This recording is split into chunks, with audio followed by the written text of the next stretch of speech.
All right, I'm going to call the open session to order, and the first thing on the agenda is report in the closed session. Jim?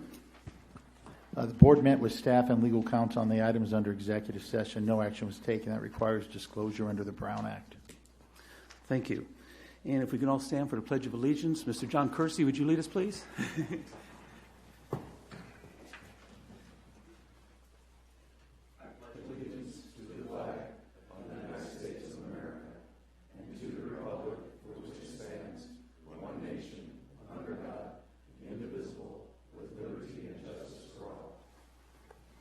Thank you. Roll call, please. Director Vallejo. Present. Director Page. Here. Chairman Kaczynski. Here. Vice Chair Gleason. Here. Director Heyman. Here. Thank you. This portion is for public comment. The time is reserved for the public to address the board about matters not on the agenda.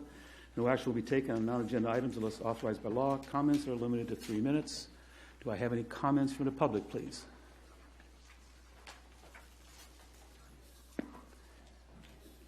Going once?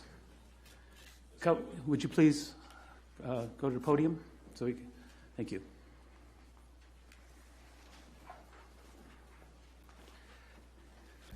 Hello, my name is Tom Brown. I'm with the Lahontan Regional Water Board in Victorville, and my management asked me to attend.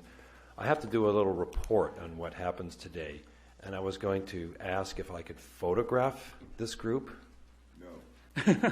Wait, let me call I'll take no as an answer. Do you have a problem with that? Because here we go. I do appreciate your compliance. You want us to smile? Or however you want to look. Thank you very much. There's a nice picture on the webpage, too.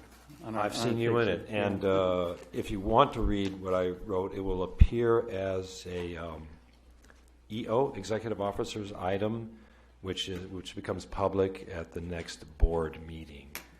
So it'll be available under the website of the Lahontan Regional Water Board, and I can get that to you if you want. Thank you. All right. See. Oh, he squeezed in there. Judy Decker. At some point, you're going to make a GSP presentation to the public. And I have been thinking about it and talking to people. And I believe prior to that public presentation, you need to do a short presentation of the order of things. You have formed through a JPA your board, yet the GSP has specific items in it that are listed to the Water District or the city of Ridgecrest. And if it comes down to a disagreement, who has the authority? Is it the GA board or is it the various public agencies involved with the GA board? And I think you need to do this, I really do, to clarify your position and your legal authority for the public. Thank you. Thank you, Judy. Any other comment from the public before we move on? Seeing none, we'll move on to number 6, consent agenda. This is approval of the minutes of the board meeting of October 17th and approve the expenditures that are listed in the agenda. Do I have any requests to pull any of those, or we want to proceed? No requests to pull any. So with that, any comments from the board? Hearing none, I'll go ahead and I'll entertain a motion. So moved. Thank you. Do I hear a second? Second. Is there any comments from the public? Hearing none, I'll call for the vote. All in favor? Aye. Any opposed? None opposed. Thank you. Okay, update on IWGA finances, monthly finance report, and a draft cost structure. Well, we'll just cover the monthly report first, Don. Okay, the financial report for current month is in your packet. Just briefly go over. We have a balance of $119,983 in that account. The invoices that you've approved You'll see at the bottom of that report, if you have it out, the unpaid invoices. We do have enough in our account to pay all those invoices with the exception of the $102,000 invoice from Stetson that we deferred last month. If we can continue to defer that one, we can make payment on all those other invoices, and that will leave a balance of roughly $11,457 in the account until we sweep the pumping fee payments from November into the account. All right. Any comment from the board? I have a question more than a comment, but on the reserve requirements there. Is your microphone on? Oh, sorry. So my question is on the reserve requirements as far as, do we have a reserve amount, or the balance that we have, is that the total amount that we have? That's the total that's in the account after we pay those invoices. Okay, so no additional reserve monies are set aside? No. Okay, No. thank you. Any other comments or questions for the board? And before we move on to Part B of number 7, Part B, do we have any comments from the public? Okay, hearing none, we'll move on to draft cost structure for independent IWG administration. Okay, staff was asked to put together a draft of a proposed administrative budget going forward so that there would be an independent agency. And our staff at the Water District, along with the staff at Stetson, collaborated on putting this together. I know that the text is rather small, the font's small. We tried to get it on one page, but we did put together costs that would assume a staff of 3. And all the assumptions, by the way, as you go down this, we put the amounts, and we did include the assumptions behind those amounts. So if you have a question about how those numbers were developed, the answers are there, and we can discuss them. As you go down, the bottom line is I did put a 15% contingency in there. I thought, there is some uncertainty, so to be safe, we put a contingency in there. Bottom line, as you see at the bottom, roughly $2.4 million in costs. The expenses from items 1 through 9 were developed by our staff at the Water District. Stetson staff did the engineering, item 10 all the way down. And of course the contingency was something that I added. So I can entertain any questions you have on specifics in that budget. Any questions from the board? I have some comments. John, go please. I have a few questions on this. What was the thought, or how did we come to the conclusion that this agency should be a PERS agency? How did we come to the conclusion it should be a separate agency? No, a PERS agency. Oh, PERS. A PERS benefits and that added cost, because those are obviously a substantial amount of cost for any given employee. We made that assumption that based on a government agency, I suppose. I think that, is that right? Yeah. The fact that it's a government agency, I thought there was a requirement. Is that true, Jim? So, Do you know? yeah. You're not the employment expert, Yeah. but because it's a government agency, that's why it's in there. But I can probably. I'm not sure, because you're a governmental agency, you're required to Right. participate in CalPERS. Okay. I'm not a CalPERS expert, but that doesn't sound correct to me. But maybe I can relieve some of those questions. I think obviously from this cost of $2.4 million, that as a board, looking at the fact that we need to become this independent, standalone in our own building and employees agency at this particular time is not reachable in terms of cost. My proposal is that, yes, we have all these expenses for salaries. I sort of highlighted things that I thought and part of expenses for the operations were necessary. I won't go through them all, but in the top 1 through 8, I see insurance, audit, outreach, and legal services about the only required ones that I can see, unless we become that standalone independent agency at this time. I just don't know that we can afford it. And I don't know what that total would be that I'm taking audited on, but wasn't your total for just the portion you worked on up to the engineering, number 10, was $840,000? Was that roughly it? Right. The first 1 through 8? Correct. Oh, 840. Correct. That's a big chunk of the $2.4 million. The rest of it now becomes engineering, which is everything from following up on a plan, plan reporting requirements, working on the database, data gap filling, everything else I see as essential because it's really making the plan work. My recommendation is that we can continue to operate like we are on an in-kind service from the people on this board to continue to operate this until we get into a better financial situation. Yeah, the intent of this, of course, is it's a draft. It's labeled as a draft, is to give the board some sense of what we're looking at in terms of setting up an independent agency. So we welcome comments. Again, we're presenting as a draft. If you look it over and you have specific comments or things that you'd like to see added or changed, we can do that. It's a draft at this point. Thank you. John? So that was my first comment, is perhaps we should reevaluate the cost of personnel if we are going to be looking to hire separate independent positions to help administer this agency. Second question I had is with regard to under item 10, the fallowing program under 10 section X. Is there any overlap there with the dust control mitigation program plan, those two costs? In terms of those costs? Where is he looking?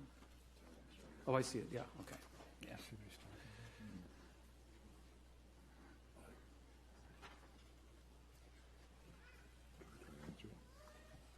Does someone have an answer for John? Try to answer. John, I don't think so.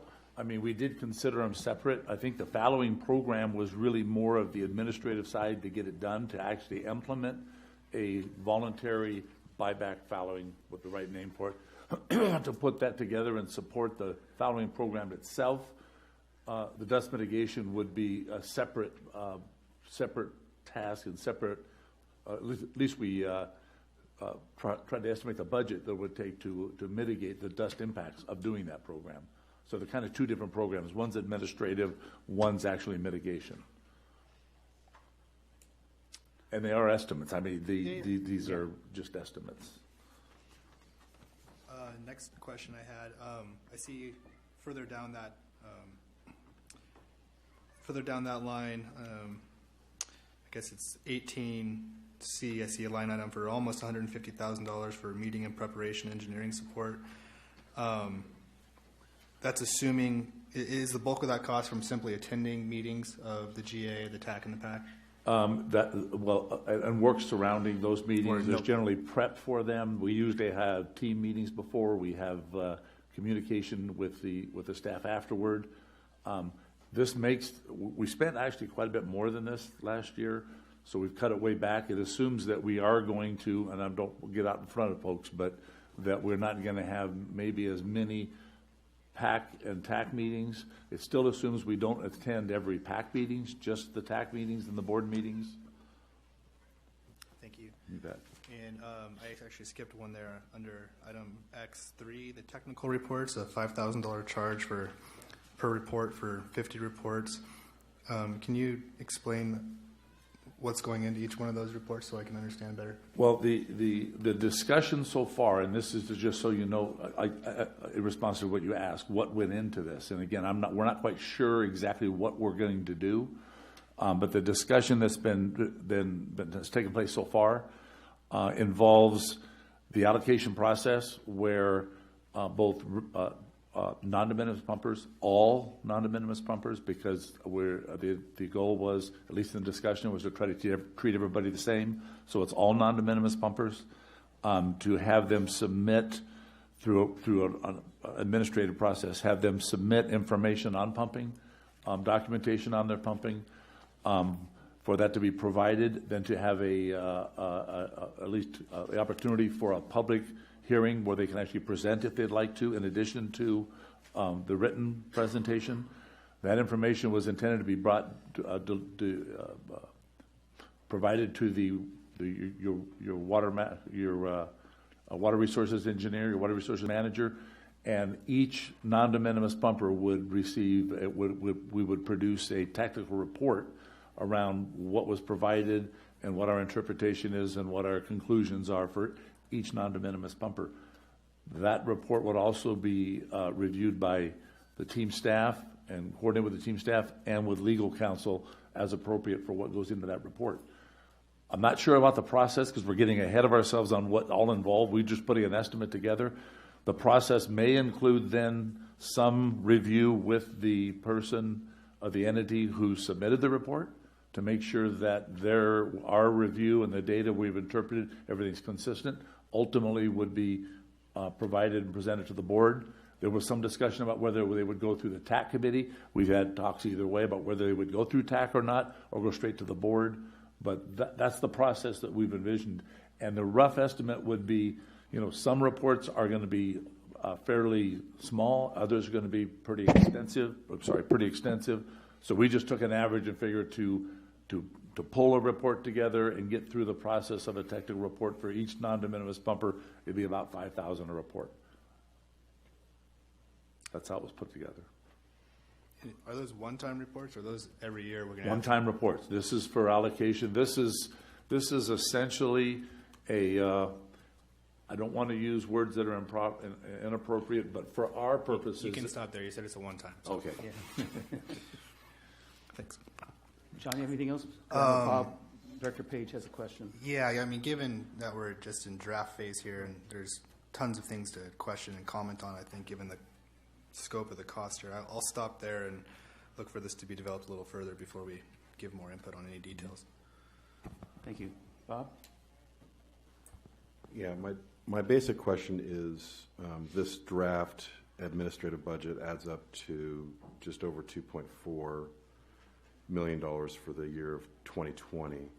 When I add up the expenses under category 1, 2, 4, and 5, which appeared to me to be the ones that were specifically associated with adding 3 staff members. The other ones, to me, insurance, engineering expenses, public outreach, meeting prep, legal, seemed like things we would do regardless of whether we had independent staff.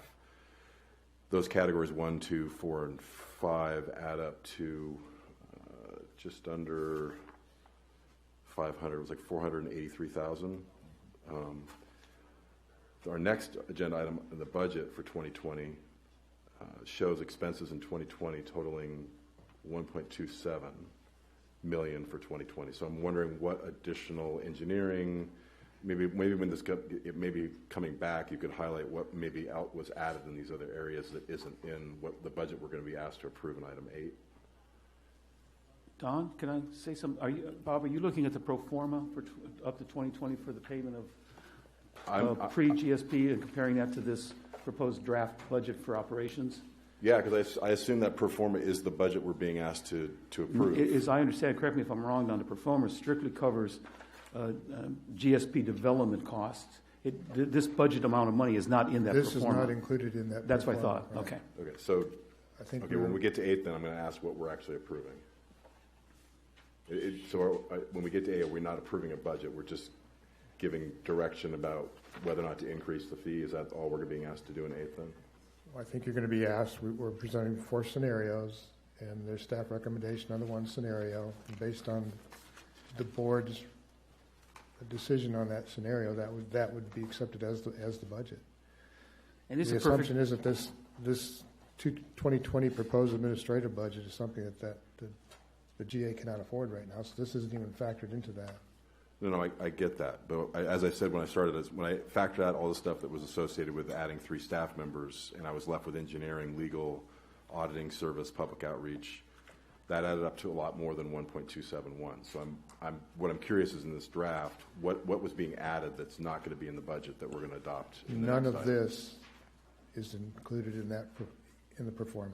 I get that. So what I'm wondering is what else, other than the 3 positions, what else is new? What else would be new here that's not going to be in the budget we approve? Everything.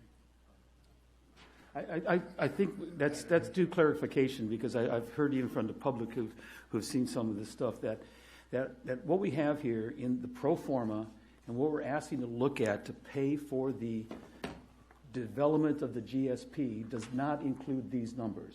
Okay, so this entire 2.4 is new. Right, yeah. This is entirely out of it. These numbers are strictly what the staff was asked to put together on the cost to continue to run the GA, including all potential costs to now proceed with not development of plan, but post-plan, Okay. which is everything from the administration to any engineering required to work on the plan.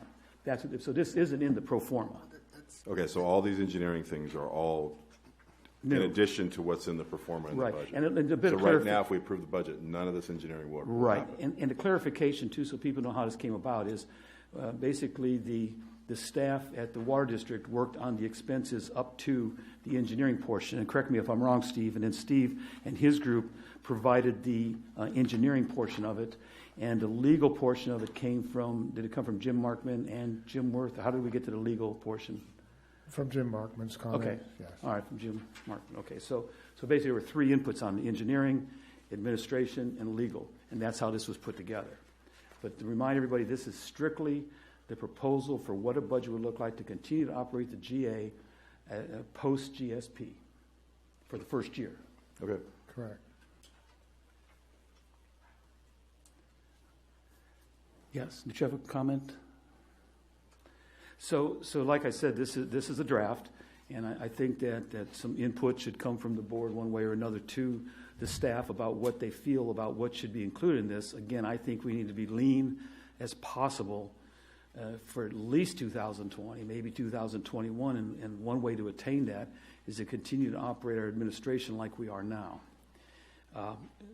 Obviously, Bob, you're right, insurance, audit, public outreach, legal services, and of course these numbers should be refined, but Steve, didn't you tell me that these are, I'll call it worst case assumptions? Yeah, You know, I mean- I was going to, a little explanation. When we looked at this, and we're talking to Don and staff, Don Zadib and the staff about this, when we looked at this, one of the things that comes up in our mind is that looking back at what we've done the last year, because we keep track of all the tasks, all the work we've done, we were asked to look at what's been budgeted, what's been unbudgeted, and where we're at on all this stuff. So looking back on that, one of the concerns that I have is work we're doing on unbudgeted items. So one of our goals here on this, as you'll see, is that we tried very hard to put everything we thought would come up in here so that we wouldn't have a case of saying, well, what are we going to do that's not budgeted? So that way an objective review could be made of what's in here and what the authority wants to do next year.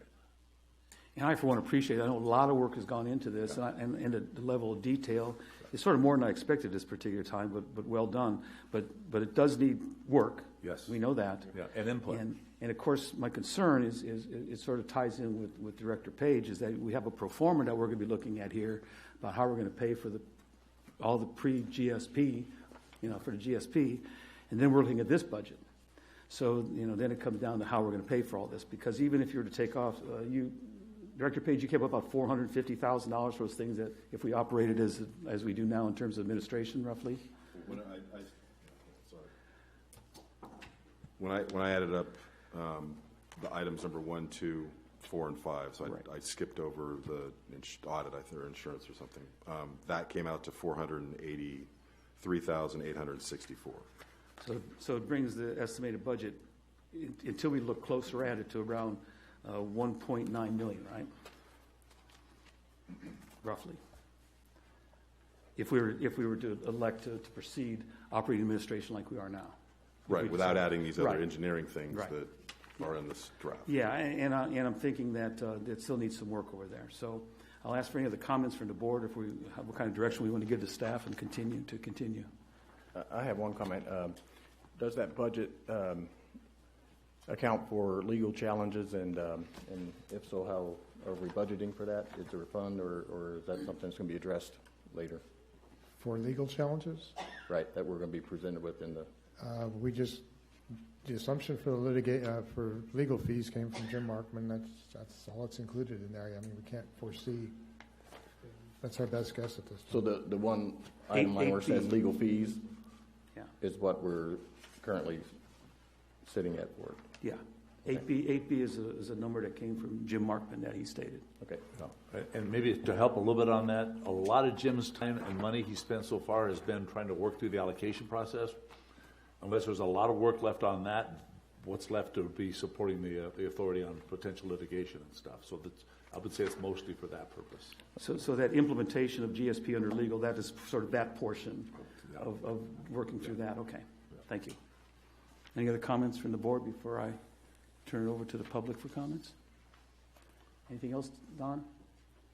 If there's no litigation or no challenge, it'll obviously. All not cost us all much. that comes off of there. I just There's want- another $300,000. Just want to get that in the record. We can pay the city back. Is there any comment from the public on this proposed administration budget, the draft?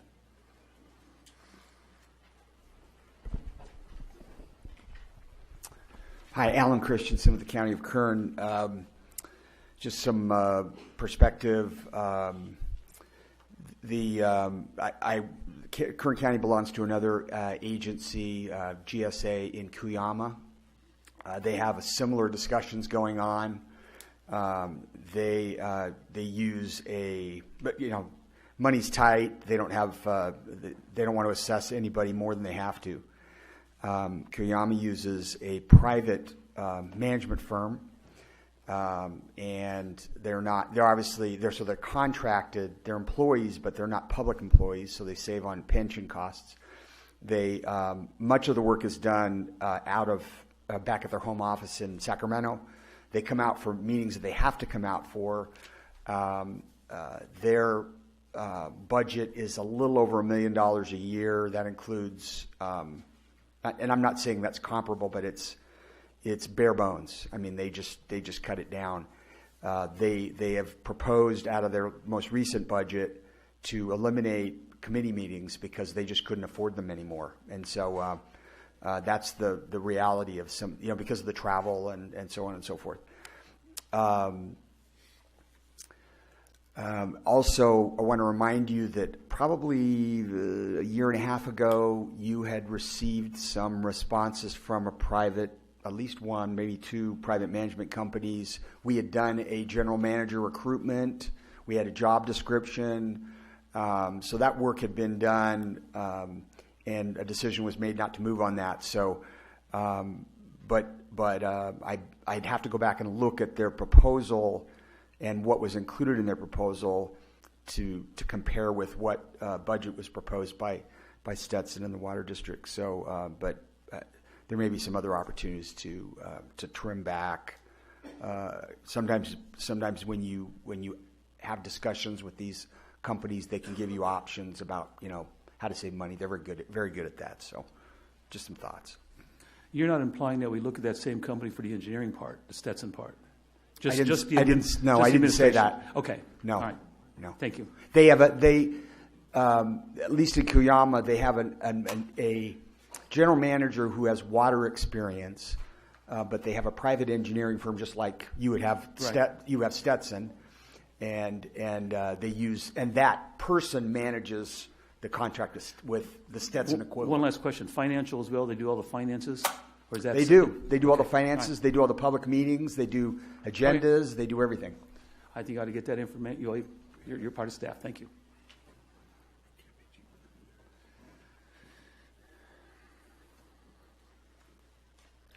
Stan Rotora, and I'm speaking strictly for myself. I'd like to have a couple clarifications regarding this.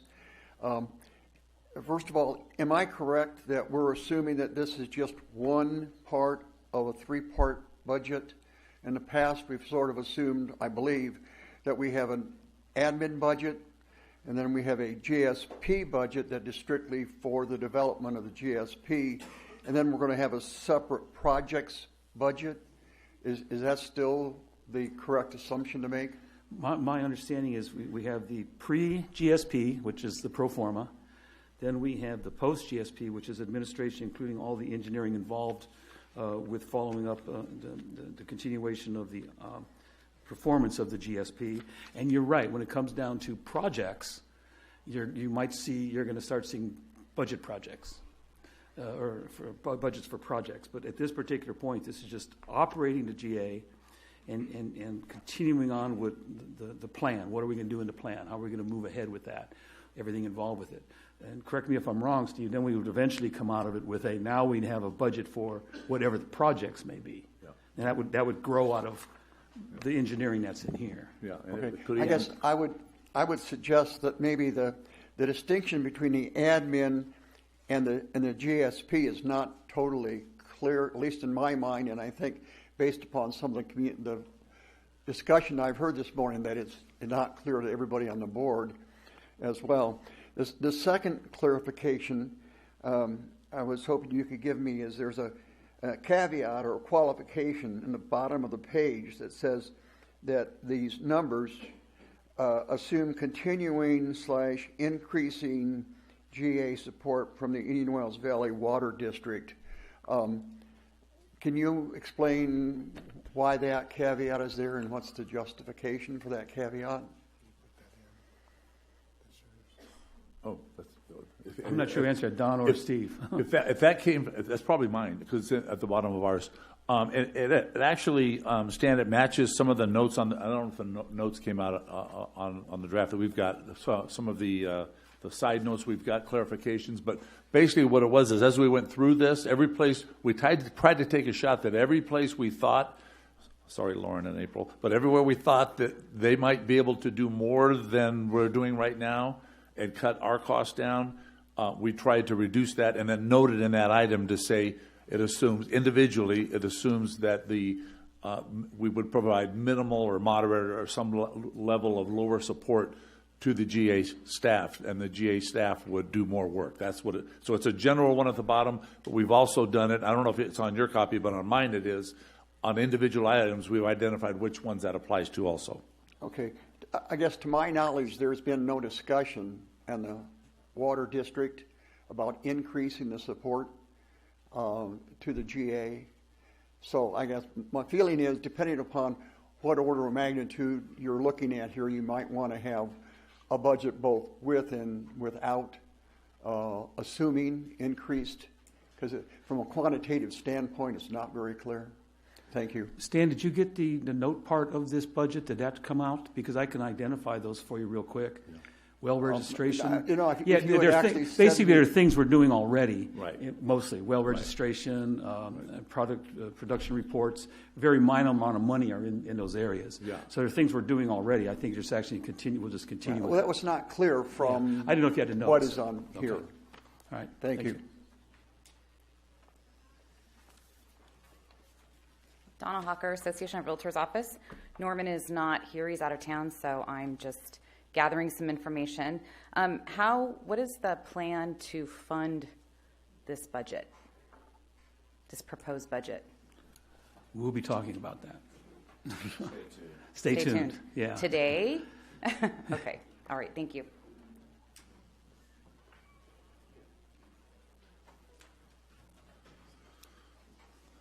Judy Decker. I have several comments and a question. I'll ask my question first. Mr. Christensen mentioned another GA the Kern County is involved in. I know there are many irrigation districts in the Central Valley, and my question is that GA involving a lot of irrigation districts instead of a population like we have here? And if it is, that ought to be a red flag for you. I realize the economics of things are very important, but it's also important to have people working on this problem who know about the area, who know the people, and can deal with that. And another thing I have you thought about, if you have a separate administration, not having full-time employees? If you reach a certain number of hours per day, you do not have to pay benefits, I believe. I know that sounds not nice, but on the other hand, we are all who live here paying the bill. Thank you.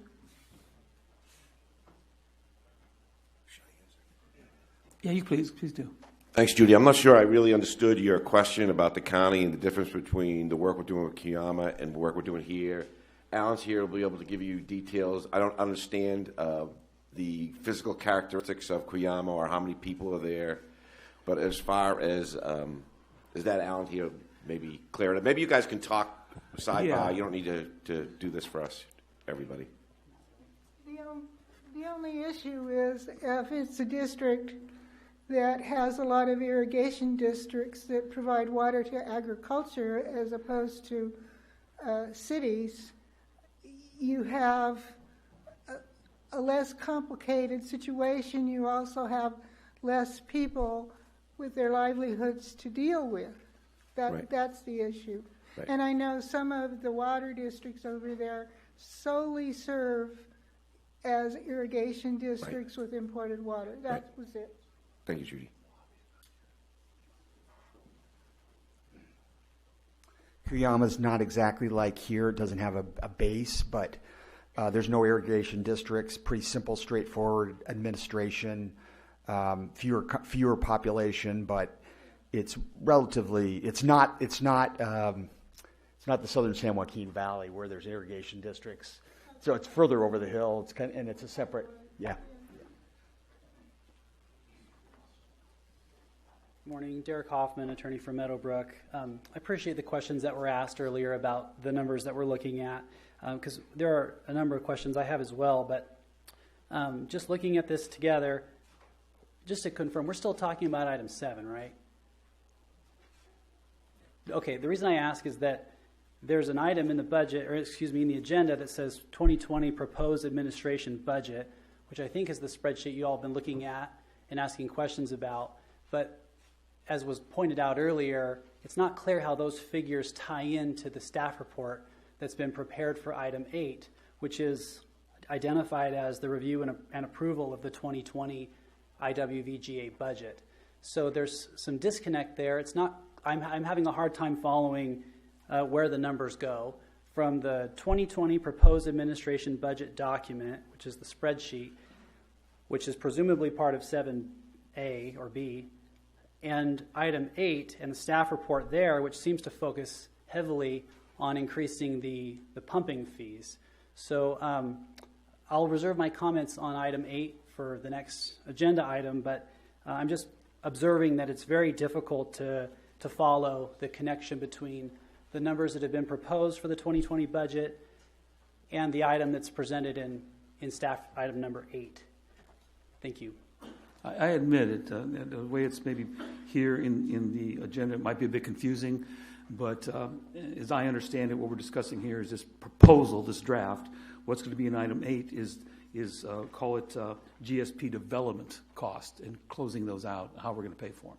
That's the difference between the two items at this point. So you're right. When we get into number 8, that's what we'll be talking about is the pro formas and what it's going to take to pay for the plan.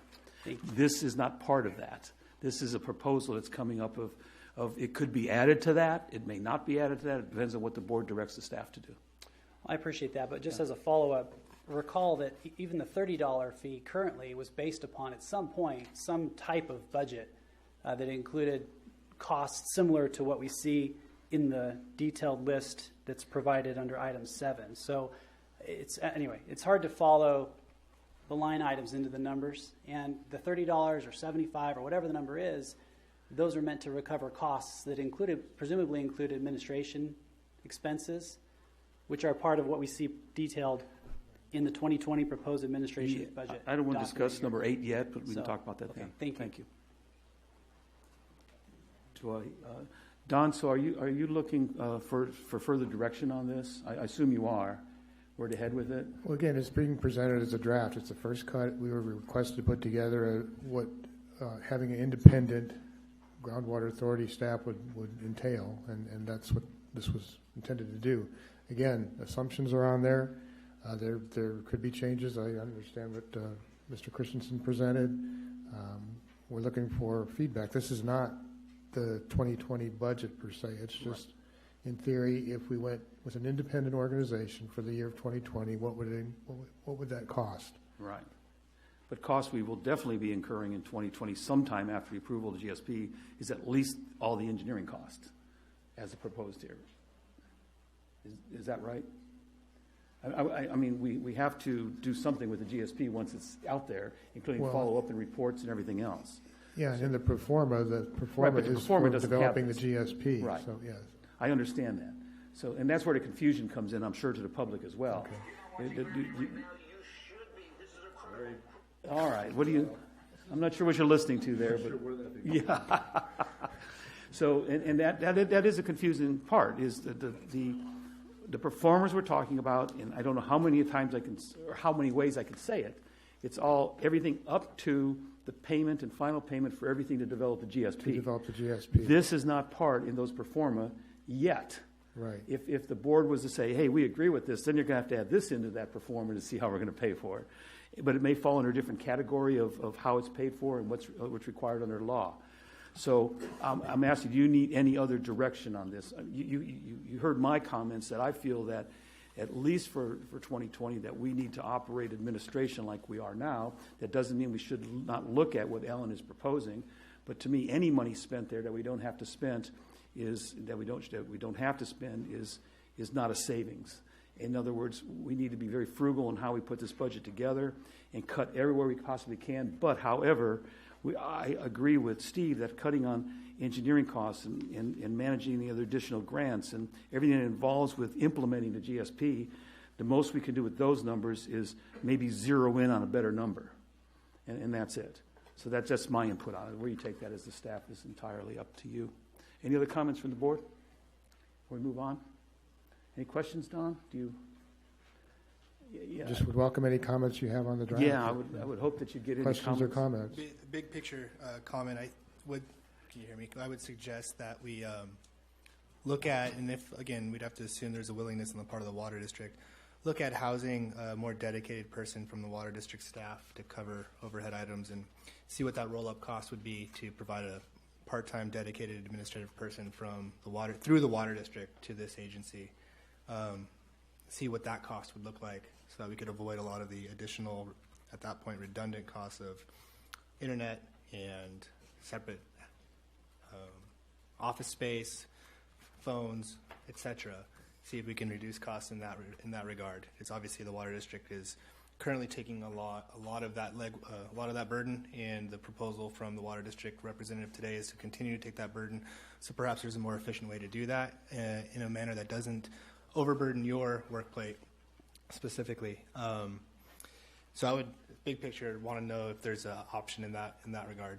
I see what you're saying, an option for basically that 1 through 8 minus, of course, the audit, the public's, the legal services and insurance. That are there options there? And Alan presented one option. You just presented another, which there's an employee of the water district, which is billed back to the G8, which is dedicated to I understand. So there's about 3 options in there. And they can bring that. Yeah. One thought for that is, for example, when we're looking at our budget, and I'm sure some of the folks on this board can appreciate when they get their annual budget, it's a very thick document with a lot of explanation about what's going into it. We don't have that luxury here at this point in time, and I'm not pointing fingers, it's just a reality of resources at this point. But if we had someone who was able to dedicate their attention to this agency and provide that level of staff support to the decision makers on this board, I think that would be beneficial for this board and our ability to make the best and most informed decisions possible moving forward.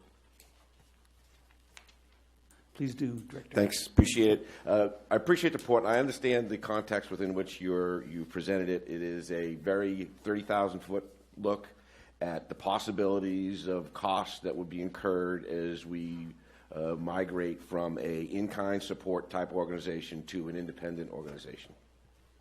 And the costs associated, you have to understand those. I think that it is incredibly important for us to become independent. We need to be independent, and the reason is this. Next year, for example, we have agreed that, Don, you will be the general manager until we hire some independent authority to come in and replace you. So you're going to be the general manager, and I'm going to be the chairman. And so your loyalties are going to be divided in some cases, and the conflict you're going to be exposed to is going to be challenging for you. And we all have to be keenly aware of those conflicts because we don't want to put you in a place that is going to betray. You're going to have to betray something. Your fiduciary responsibility to this board, vice your responsibility to the water district. So growing into an independent organization, I think, is critically important. I understand that the water district is shouldering and is going to be, if you look down the future years, shouldering a great percentage of the costs associated with any plan we come up with. So you got to balance those two out. So I appreciate the presentation. I think we need to migrate slowly. When we do make decision, we are capable of having some money in the bank to do that. I think we need to migrate. I think some of the costs, for example, like the building and the phones, we can scratch all that stuff off because the county will provide and help provide those assets when the time comes. But I'm speaking this because of the, I think we need to be independent. And I'm going to be very aware and supportive of you next year as a general manager, understanding that you're getting tugged in different ways. And that'll be a challenge for all of us. Thanks. Thank you. Any other comments from the board before I move on? All right. So with that, we'll move on to a board review and approval of the 2020 IWGA budget. I can see where the confusion is there, but basically that is going to be the work you've been doing on how to pay for the GSP. Is that correct, Don? Correct. Okay. And I'll preface this by just making an announcement that I think the board is aware, and I think the public's aware, that there was a grant application submitted for a Water Smart grant through the Bureau of Reclamation, and that was for $396,000 roughly. And we were notified on November 12th that the application did not make the cut, so we will not be receiving those grant funds. So I just want to make that announcement. In your package, you have 4 pro formas, and these are based on various pumping fees. The first one should be the current $30 per acre foot pumping fee. I won't go through the full staff report. A lot of the first part was essentially a repeat of what was in last month's staff report, just to give you the background for what our sources of revenue are, what our expenses are and such. So I won't go through that. I'll just get to the meat of this, which is these 4 scenarios. So at the $30 per acre foot, if we continue as we are right now, you will see that there is not a month in the next year in 2020 where we are not at a deficit. And we would end up at the end of the year at $465,000 roughly a deficit. And I'll preface this. None of these reflect the fact that we owe the county $500,000, that there's a $500,000 credit due to the water district for an advance on the fee, and that the city is requesting about $210,000 in reimbursement for their work, legal and facilities for forming the JPA. So that first one again, we end up with almost just under $500,000 deficit. If we go to a $60 per acre foot pumping fee, we do by the end of the year have a small positive balance, but we do in October $16,417, but we end up the year at about $15,600 in the red. The $75 per acre foot, we do see a positive balance. And again, because of the process in the staff report, we include the process for implementing that, for the increase in the fee. And the process is such that the fee would not be available until April. So all these just reflect the fee becoming effective in April. And based on the $75 per acre foot, you can see that by September we reflect a positive balance, and it grows till the end of the year. We're at $209,380. The $90 per acre foot fee. Again, the fee would not take effect until April. That would result in a positive balance by the month of July, $44,000, and by the end of the year, about $434,000. Recognizing again that we have responsibilities for repaying the county for the fee for the water district and for the city, it's very apparent based on the fact that we have very limited revenue streams that an increase in the fee is something we need to consider. And recommendation on the staff report is that we look at the $75. That assumes everything is pretty much the same as it has been this year in terms of pumping levels and such. So it does give a little bit of a margin of error, if you will, if there's some reduction in pumping. I will say, this is obviously a significant increase. It could be a burden on some. I want to give you an idea for how it would affect customers of the water district. So I took a look at two different scenarios. One being a month when there's high pumping on the water district, and one being a month during the winter when there's low pumping. So I looked at January and July. If we look at January,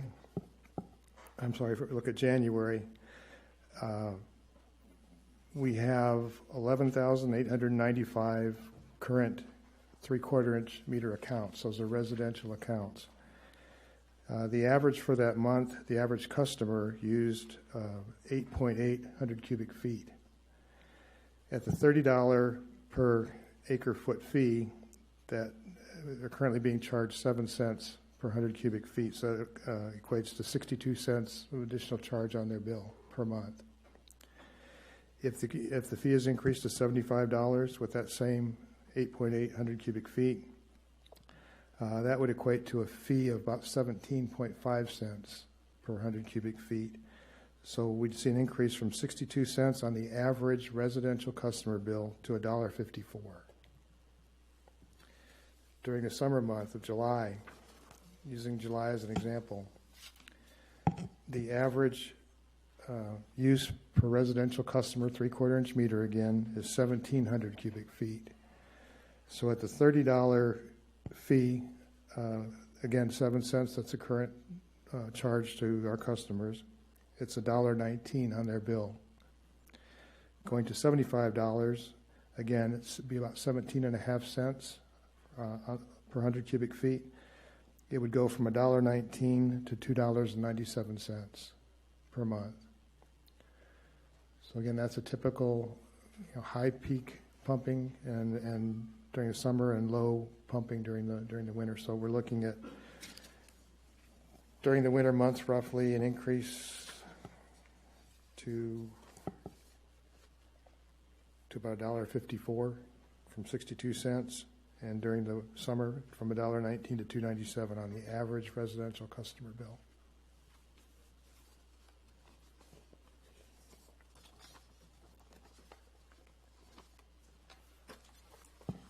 Anything else? That's it, huh? That's the gist Okay. of it. Yeah. Hey, you're in a position, there's no doubt about it, and you're right, there's limited funds to pay for this, but we have to get this GSP paid for. And I don't see a lot of other options unless the board has some comments and such about other options that may be available. So I'm anxious to hear from the board on these proposals. I will add, the result of the shortfall partly is the reduction in collecting the fees of about, I reported last month, I think it was about $67,000, $68,000. And in addition to that, we've incurred additional costs through Stetson on tasks that weren't really anticipated within their proposals, such as the additional attorney meetings and such. And we did get a report from Stetson that outlined those additional costs, and it amounted roughly to $400,000. So with the addition of $400,000 in addition unanticipated costs, not in their proposal, and about $67,000 in collecting less fees than we anticipated, you come up with roughly $500,000, which accounts for the deficit pretty much. Okay, I understand.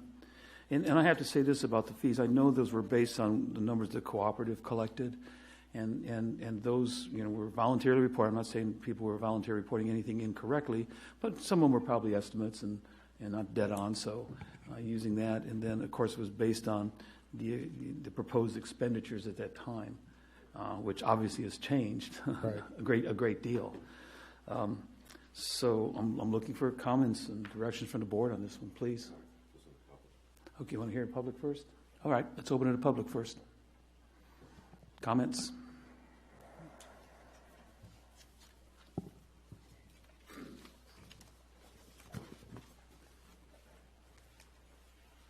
Good morning, Mike Neal. As opposed to just stating amounts which seem to be small when you just put the actual amounts out, let's look at this proposed increase just simply in the term of percentage increase. What you're talking about here is a 150% increase in your fee. And of course, that's limited to certain users of water in this valley, the majority of which, of course, are the water district water users. So they get to shoulder the vast majority of this increased cost. Now, one enlightening piece of data that was brought out last night at the City Council meeting by Councilman Stevens was that the original estimate for the water resources manager cost to this entity was $250,000. Well, that's why, and it was stated, that's why we picked him, because he said he cost us $250,000. In Parker Water Study, it cost us $1 million. It turns out it's cost us $2 million.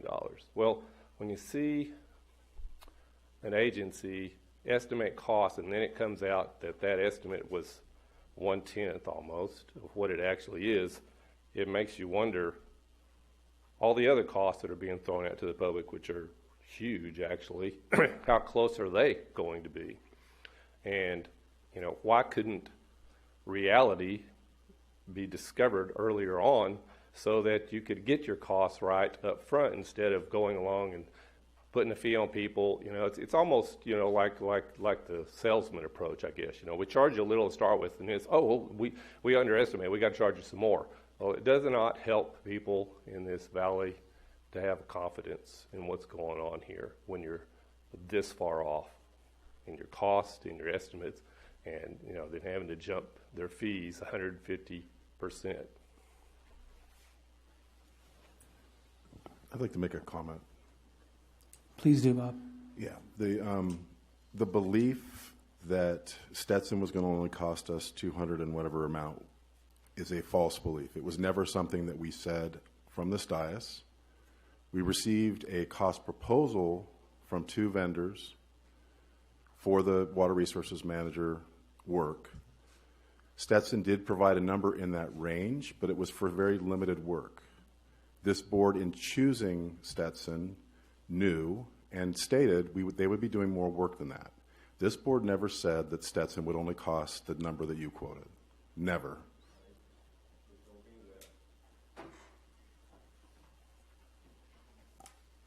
Joshua Nugent for Mojave Pistachios and Nugent Ranches, and we're going to reserve the right to comment, but we just wanted to say that we appreciate the obvious work the Water District and I'm sure Stetson helped with on getting the numbers out there, and that we appreciate having them to review, and just wanted to say we know that there was some time and effort in that, so wanted to say thank you. So, thanks. Thanks, Josh.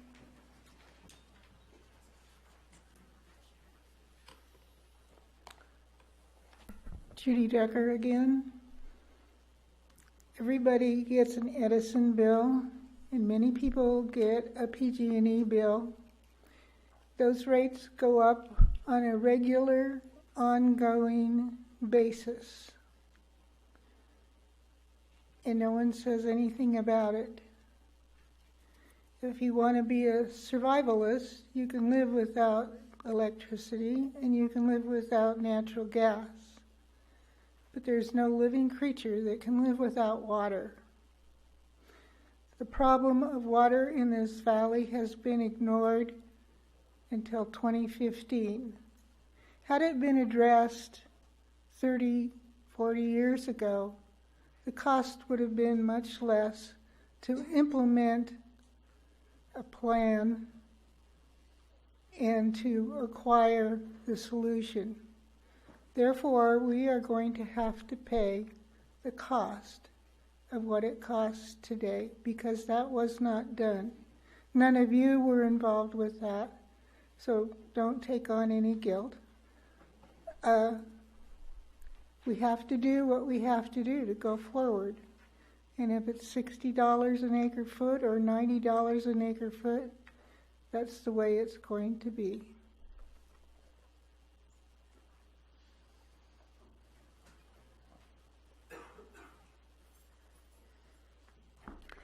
Stan Rotorua again, and I'm speaking strictly for myself. I would like to have a couple clarifications. My understanding is that this budget is the total budget for the GA for this year for all expenses that you expect to incur. Is that a correct statement? So that it would include the admin, the completion of the GSP and any projects that we intend to start, if there were any projects started. Stan, as I mentioned in the last item, this is and was reinforced by others, this amount right now is not all the money we may spend next year if we start implementing the GSP after it's adopted. This simply is the remaining cost to complete the GSP. Okay, so then it does not include the projects portion, but it does include the admin and the GSP. To get into adoption, but if you look at the pro forma, if you look like at Stetson's line, it shows that starting in January, they've been invoicing us around $100,000 a month. This pro forma shows their invoices going down to less than $6,000 a month. Correct. So I don't see, and staff can correct me if I'm wrong, but the way I interpret this is this does not include any of the implementation work that would be needed for the GSP once it's adopted.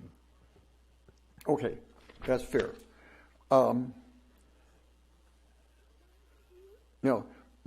My impression when I read the GSP is that it's not going to be as complete as what we originally assumed it would be, and that there's going to be more work involved in completing the GSP. That's just my opinion. There's more work that needs to be done. There will be work that is needed to defend the GSP with DWR. They're going to be coming back with questions, I'm almost sure. They're going to ask for clarifications, etc.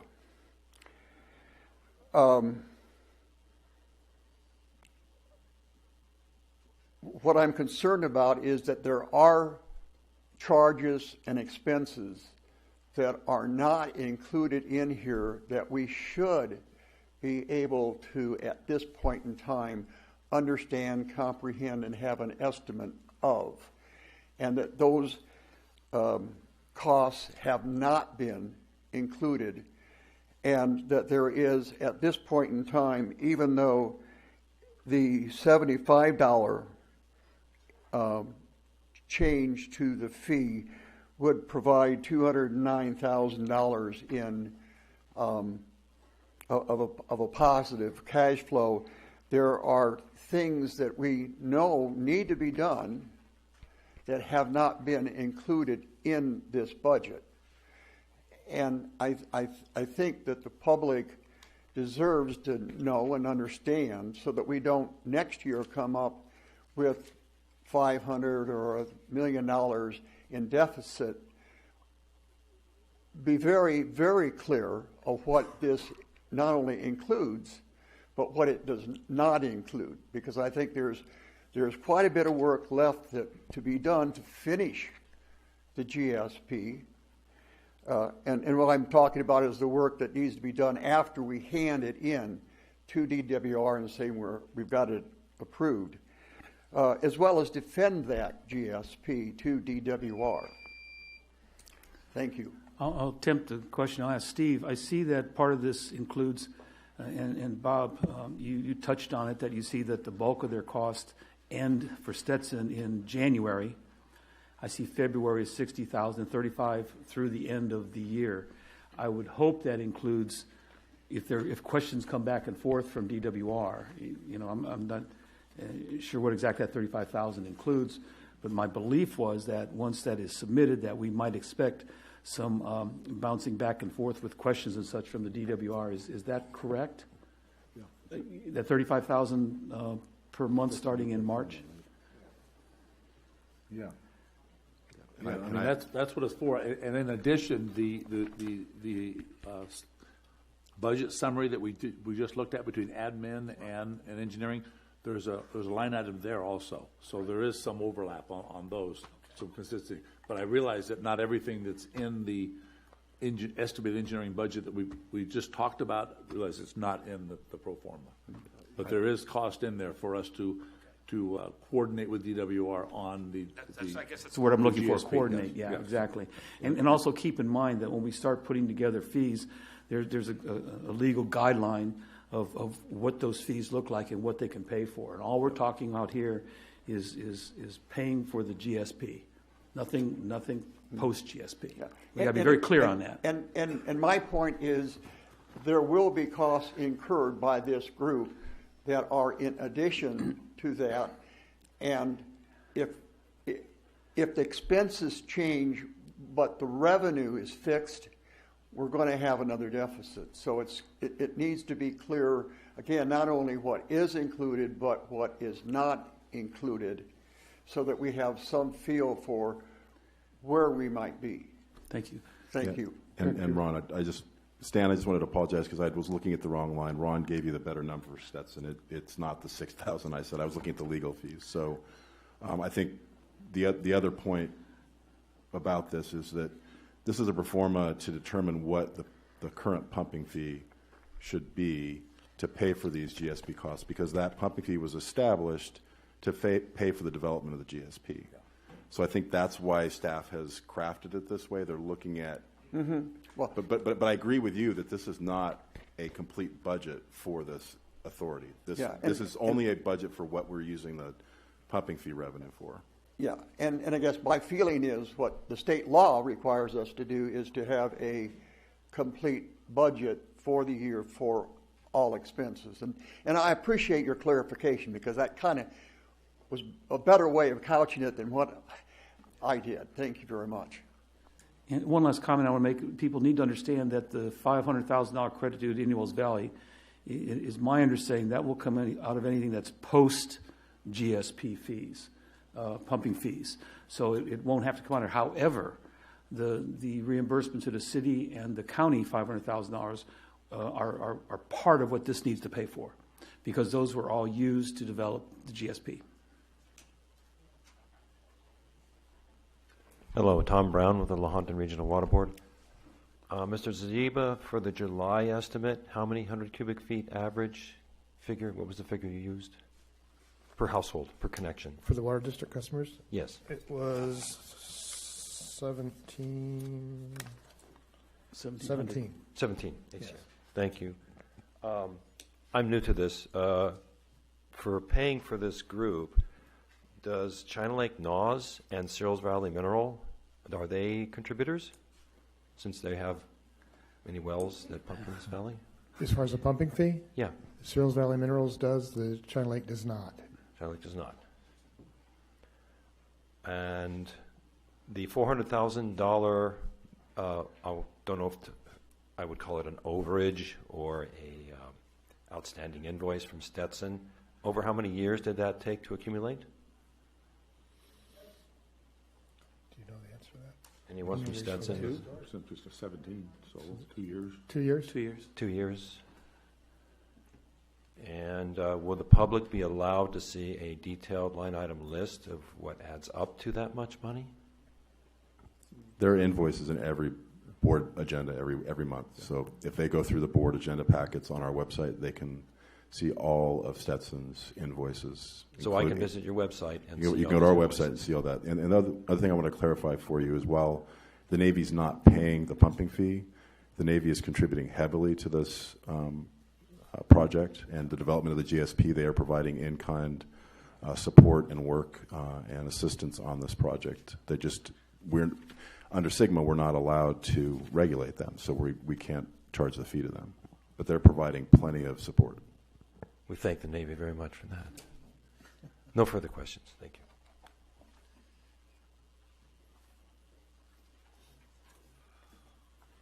Camille Anderson, Searles Valley Minerals. I just have a suggestion. I think a lot of the confusion has to do with the wording of your agenda item number 8.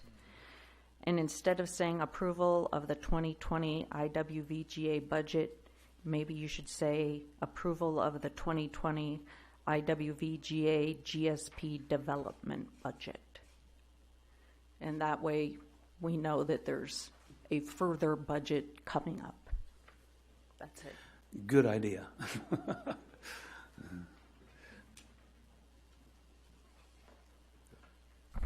Elaine Mead, good afternoon.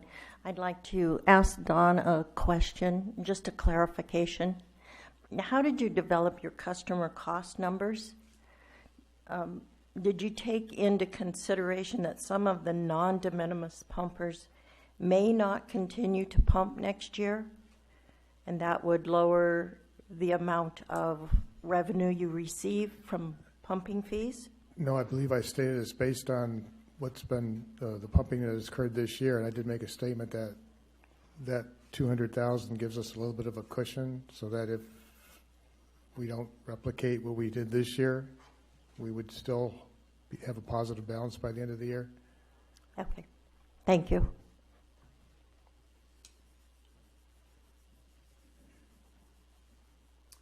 Derek Hoffman, attorney for Meadowbrook. We too appreciate the Water District's efforts to put some information out, and though we do have a lot of questions that we'll reserve the right to address later on, I do just want to ask a few questions for today for your consideration. When you describe it as paying for the GSP, it's a little confusing because it starts in April, or it would start in April, and it would run through December 2020.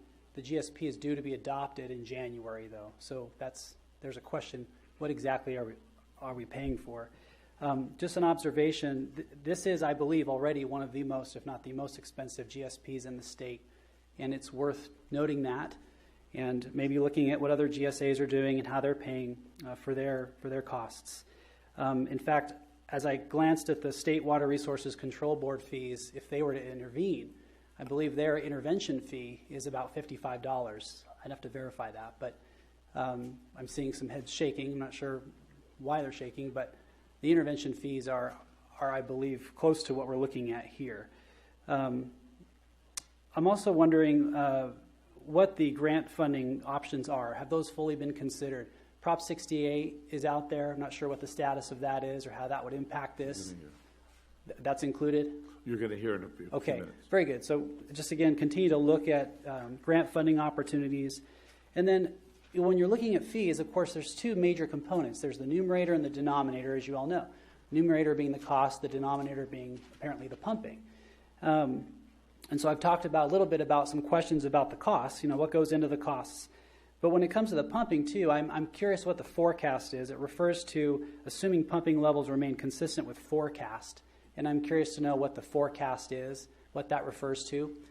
As you know, the last fee was based on cooperative group pumping, and as we mentioned in our comment letters, which were extensive, there were a lot of questions and estimates as to that, and so we'd like to avoid there being major data gaps again. A couple other thoughts. Has this board considered other options like member contributions? I don't recall that being discussed. I think it would be something worth considering, increasing the member contributions. That was mentioned as an option in the staff report, but okay. I'm pretty sure there's not much interest in doing that. Well, I think it would be worth hearing the discussion on that further. Low interest financing is out there as well. And then just to kind of sum up here, wondering if you intend as a GA to engage and use a professional fee study to support this fee. That's something that we'd ask you to consider. And finally, just worth noting that this GSP, as it's been prepared, is essentially the effect of it would be to drive agriculture out of the basin, in effect, if not entirely. And yet the fees would be borne on the backs of many of those agricultural users here.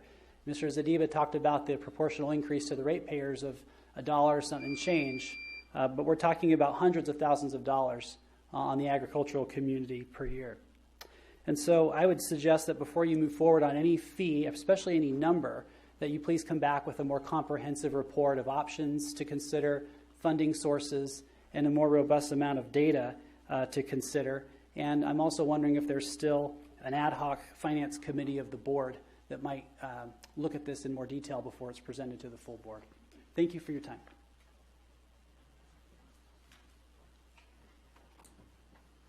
Any more comment from the public before we bring it back to the board? All right. To the board. Okay, I'll stop. Please do. Thanks, appreciate it. These are all, these changes in fees, excuse me, the first question is those Water Smart grant funds. Those are the funds that we learned on November 12th that we're no longer qualifying for. So that's off the table. Correct. As far as the staff report. Correct. We built this plan on understanding what what it was going to look like at the end of fiscal year 2020. If we made no change to the pumping fee, and we left it at $30 per acre foot, when would the end date be? So we would just be pumping longer and paying more for longer. Is that correct? Correct. How much longer? Do we know? I don't know offhand, no. So if we decided to not increase fees at all, we would have a negative balance at the end of 2020 of $465,000. But we could keep pumping. We could keep charging because we are still paying off that fee. That's correct. We would not have to change the ordinance. That's correct. How much longer? I was wondering. Well, if you look at the pro forma, if you just give the total for the pumping assessment fee, it looks like it's $506,000 at $30. Is that correct? That line I'm looking at for 2020. If you keep the fee at $30, $506,000. So $506,000. you're So it'd be assuming another full year. Another 10 months, 11 months. Yeah, At least another year. Maybe a year. Yeah. So it'd be 2021. So I think a lot of what was said was accurate. People are talking about is that we're going to have several fees coming at us. We're going to be talking about continuing this fee because it's dedicated to paying off the development of the GSP fee. So somehow we're either going to make a change today or we're not. We're also going to have we're going to have other fees and discussions of those later today, where we're going to be possibly approving, maybe not approving, an augmentation fee or a mitigation fee, and all these costs are going to go into be different pukas and different purposes for these different fees. So I worry that that we are going to be increasing fees to people who are going to be using less and less water because of the fees. And so the farmers, for example, are going to be paying a significant increase in fees and maybe using them less. I mean, not staying in business because of the increase in cost of the pumping fees. So have we taken that in consideration, that there'll be fewer people? The reason we're here to begin with is because we made a mistake or they made a mistake. Somebody made a mistake in the numbers of overstating their pumping costs or their pumping allocation or their pumping volumes, or they just reduced it, correct?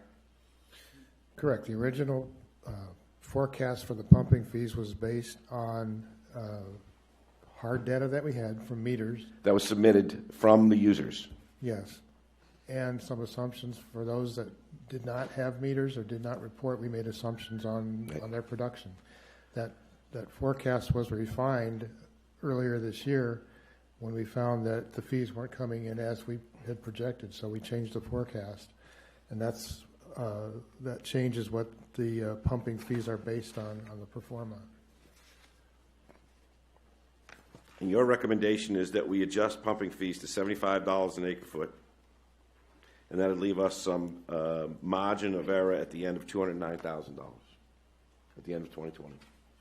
The hope would be that, not that it would necessarily come in with $209,000, but that given some If we wouldn't have that money, we would use that money in paying off the fee, the GSP fee. Yes. Paying GSP. Okay, thanks. And keep in mind that we still need to pay the county. So that's part of that it needs to be part of that as well. So that has to be thought about. Yeah, one of the aims was to establish a positive balance, enough of a positive balance at the end of the year that we could start making payments back to the county on the $500,000 loan. Okay, thank you. Anything else from the board? Yeah, the point was made that this is not really an operating budget for the authority for next year, which we still need to get to. So I've agreed with all those comments that this is very limited. This really isn't a budget. So what I would like to know is does staff have a plan for, is it once the GSP once we get adoption in January, then you'll know whether we're going to do certain things. When are you planning on giving us the rest of the cost for next year? Well, I think once the GSP is submitted and we have direction on what types of projects and what types of support for those projects is required, we can refine that number and give a better picture of the budget. Right now, there's so many things up in the air. I think that to give you a firm budget number that we can hang our hat on with confidence, I think is not realistic. I think the closest you have is the draft cost structure that was discussed in 7B at that point. But you're right. We're talking about just gaining the income to pay for the plan, and then that could overlap the continuation of what's been planned. So, well, as an example, the draft GSP, as I understand it, includes a process for people proving up their water for the allocation process. That's going to require Stetson to do some work, council probably to do some work. I'm not sure who else, but there's going to be some cost if we go down that path. So I just want to make sure we're as transparent as possible. Obviously, this document isn't everything. We can say that now, but somebody, if they go and look at our agenda, is going to say, okay, they just adopted a budget. So I just want to make sure we're mindful of that and continuing to think about. And you're right. The last item we had, number 7, started to kind of think about some of those costs that might happen once the GSP was adopted. So I think that was good to have in there to kind of start thinking about that.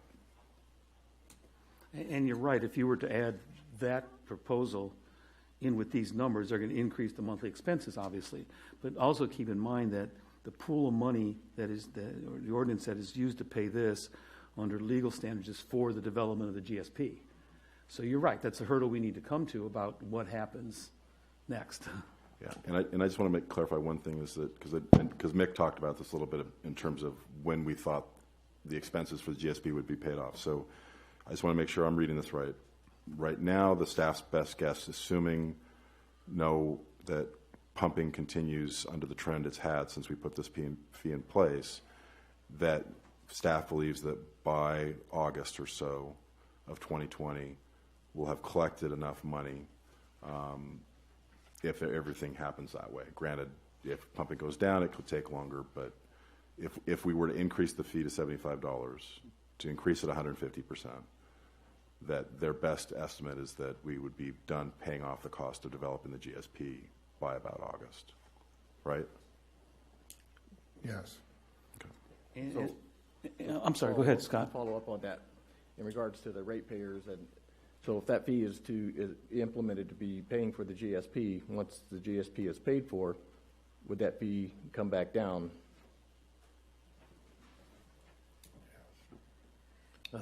Once the GSP is paid for, the 10730 fee could possibly terminate because it's served its purpose, unless we try to extend it to something. As Director Gleason was saying, over a longer period of time, or we implement a higher fee, once the GSP is paid for, then that could come back down. That is the purpose for the 10730 fee, is to pay for the development and adoption of the GSP.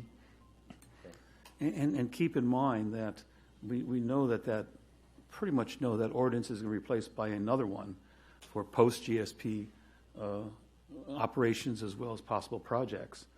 So it's conceivable by that time another ordinance comes down that says here's the fee to now propose projects and such. We could be done paying for this, and that one ordinance, basically one ordinance replaces another. Am I stating that correctly, Jim? Or do we run concurrently? One fee could replace another fee. Okay. That's how I would say it.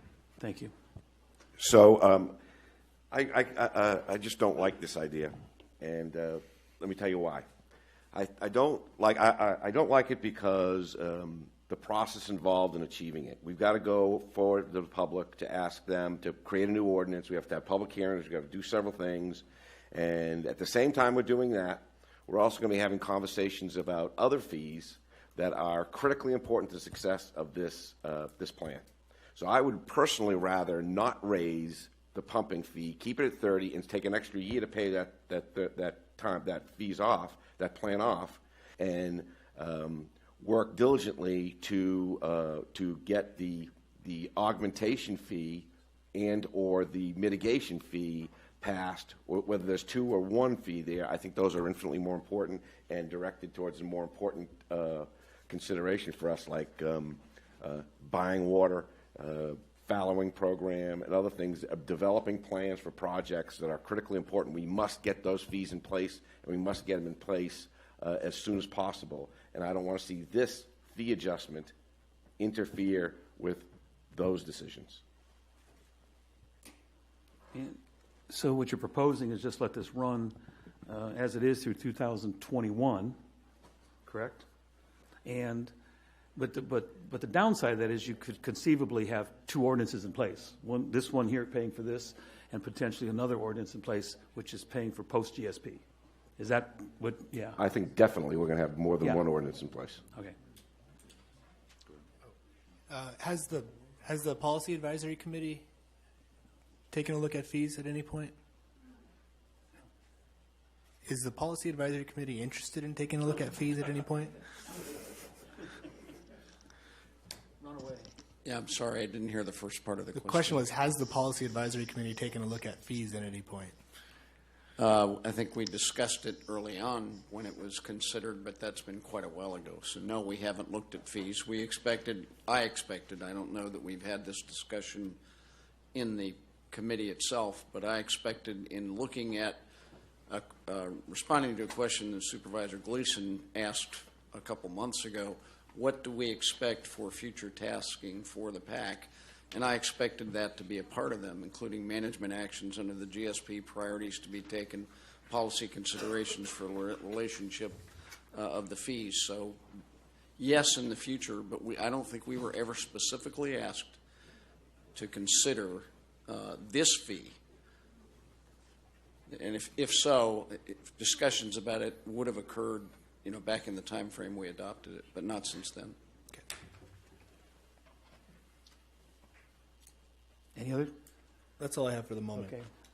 Director Page? Yeah.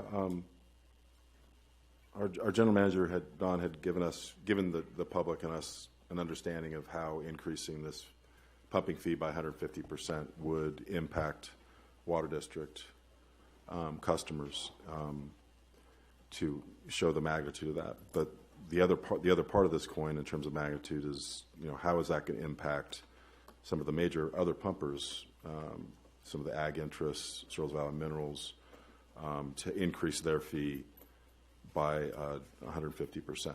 And I don't know if staff calculated any of those numbers or not.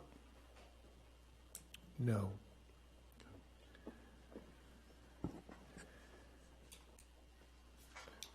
I would excuse me. I would assume, based on previous experience, that as the fee increases, that they'll find ways to pump less water. That's what happened when the $30 fee was implemented, and that's why we had a shortfall. Any other comments from the board? I will also point out that we have a shortfall because this board decided not to set aside a 20% contingency. I could point out some other things, but I won't. I'm going to go ahead, and I see Anita up there. Anita, would you please come up to the podium? Anita M. Sam, Meadowbrook Dairy. I first want to thank the Water District. The Water District has done an outstanding job. Their staff in January realized that the finances were in shambles. There was for 2 years, nobody took care of any of the budget. So the Water District took it upon themselves with their staff and their money to go ahead and start from day one and redo all of the finances and get the books in order. So with that being said, also, I've said this many times, we in the community feel like we've never been heard and we've never have had a say-so in anything at all. And I have said it many times, and I know it's insulting to you guys, but there's a vast majority of this board that represents the Navy. And the Navy's expansion and the dream of getting Space Force here along with Edwards, and having our money that's being set up for our GSP, instead of working on our budget, we have companies that you the board members have hired to fly to Washington, D.C. I don't think any other GSA is hiring a company to fly to Washington, D.C. to have meetings with congressmen and senators. Please, everybody, look at the budget and look at what we're paying for, and look that we're spending, $200 to talk to this senator, how many, to this congressman. And with all that being said, you want to put out the local farmer. You don't want a local farmer. And I'll tell you, I love watching all the guys on the base ride their bikes down Brown Road. And I know that they love riding by these green fields with birds flying, and our water's stable out there on Brown Road. So stable that the city wants to come up to the town of Inyo Kern and take all of Inyo Kern's water and put a pipeline in and pipe it down to the city and put us out. Well, I think the people that live out in Brown Road, they live there because they want the agriculture. They live there because they want to see the birds fly and this and that. And they don't want to see solar panels and see $19 million done for dust mitigation. Let's just look at A&L Tires when they put in the pistachio trees, and the county had to scold them for the mitigation for all the dust. It put up dust berms. So please start worrying about your community and stop worrying about the tax revenue you're going to get if you get Space Force or you get more contractors or more Boeings and more Google out here.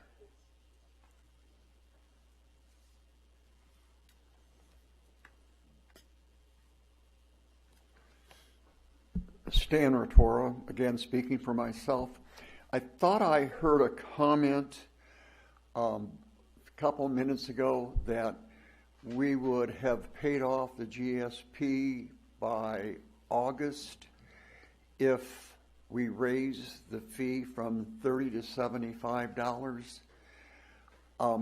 Does that assume that we are assuming that the $500,000 owed to the county and the $500,000 that was forwarded by the water district and the $200,000 that apparently we owe the city, that was not part of the original GSP development cost?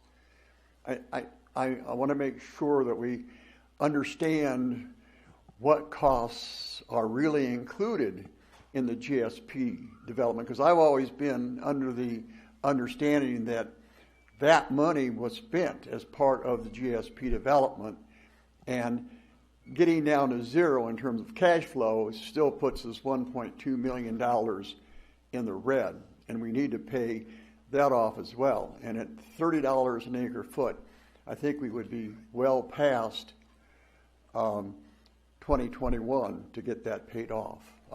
Just a clarification. Thank you. I think you're correct in pointing that out, yes. We misspoke about being paid off in August. That's correct. You still owe the county the $500,000, which was used in developing the GSP.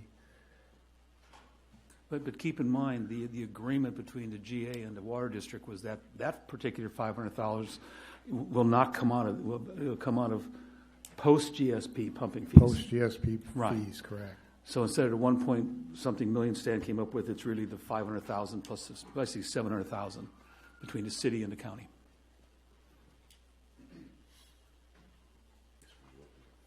Yeah, we did. Is it my turn? Yes, please. Okay. Claudia Ethan from Simmons Farm in Yukon. I guess, we've talked about this before, but why is it, maybe you can answer a question here, why is it that we just don't put some of the charge on the property taxes? We pay for our schools and things like that. Why are we not doing that? By that, you'd hit everybody in the county that owns property.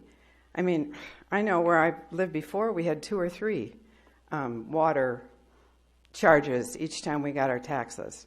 And everybody uses water in the valley. That to me just is a no-brainer.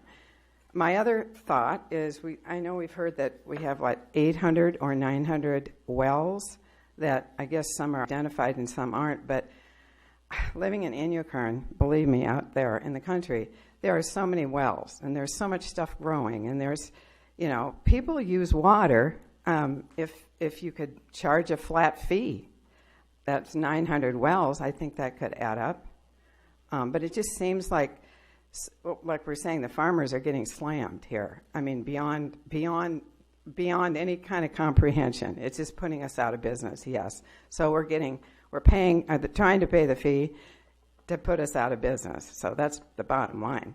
But, it's other people are using water, and I know you say they're de minimis and they're only using so much, but there's a lot of cattle out there, and there's a lot of animals that are getting water, and there's a lot of trees and windbreak trees and whatever. And I think everybody, I've talked to a lot of local people, they just cannot believe what they're hearing. They're going to, you have to pay for your water, da-da-da.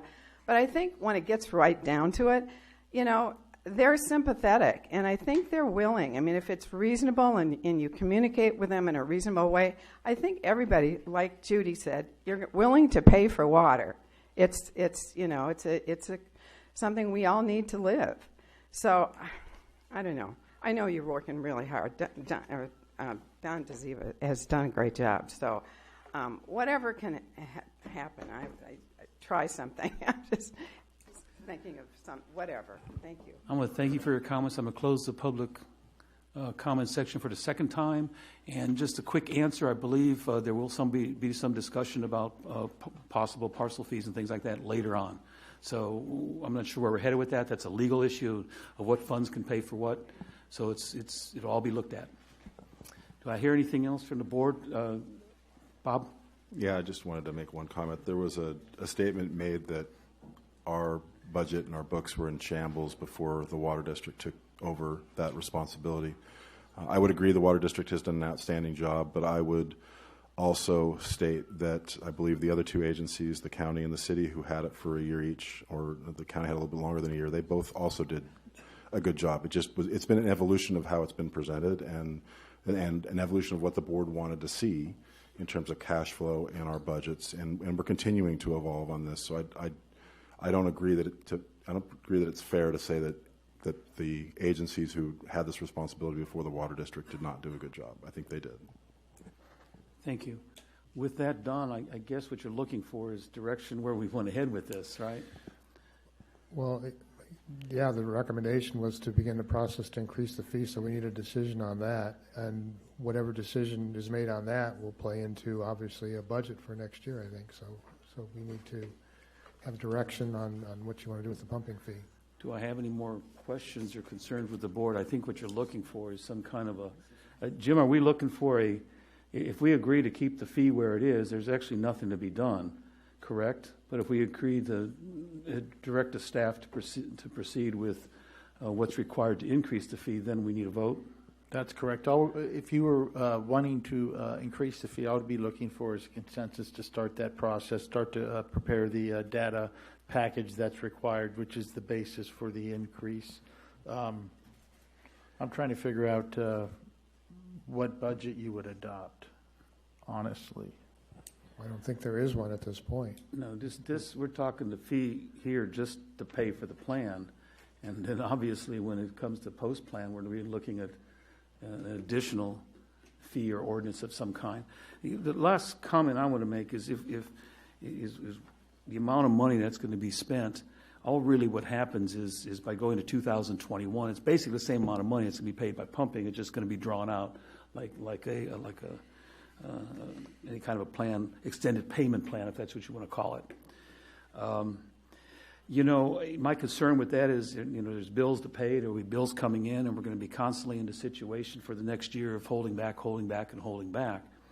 And even though the expenses begin to drop drastically, and don't forget one thing that we haven't talked about is the SDAC grant. That's going to be coming up as well, and we're going to have to find a way that if we continue with that, to be able to pay those bills, and within what were their terms, Steve? 30, 60 days we got them to for any work with the SDAC for the leak detection and such. I think it was 60, 90.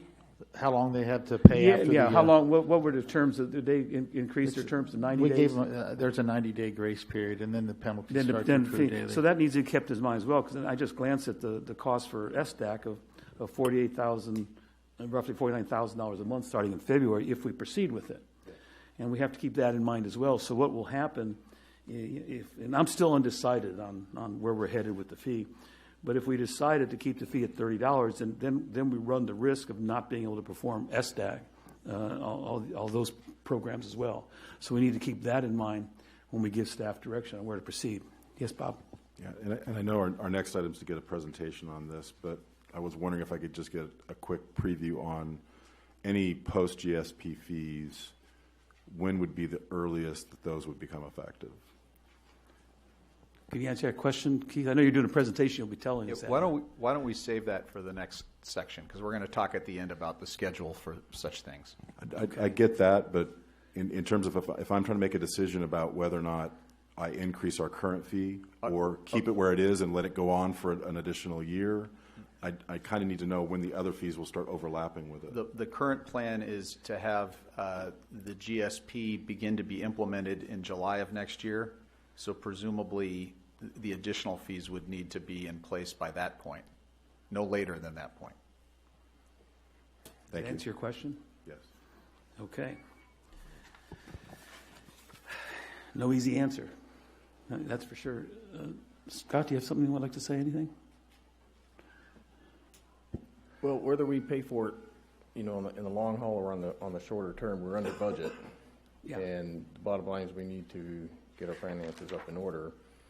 And my concern was, the long-term effect on the ratepayers. But if it's for them, whether they're paying for it in a lengthier time or shortening it up, I think we need to get our budget up because of the expenses that we do have out in front of us, and we're not sitting in a pretty picture with it right now. So that's kind of my synopsis of it. Don, you're always bearer of good either news. way we're paying, it's just, do you want longer or shorter? And if you look at the cost of the ratepayers, but Director Gleason makes a good point. There's the cost of all those other pumpers out there, including the mutuals. What's going to happen with them? What they can afford?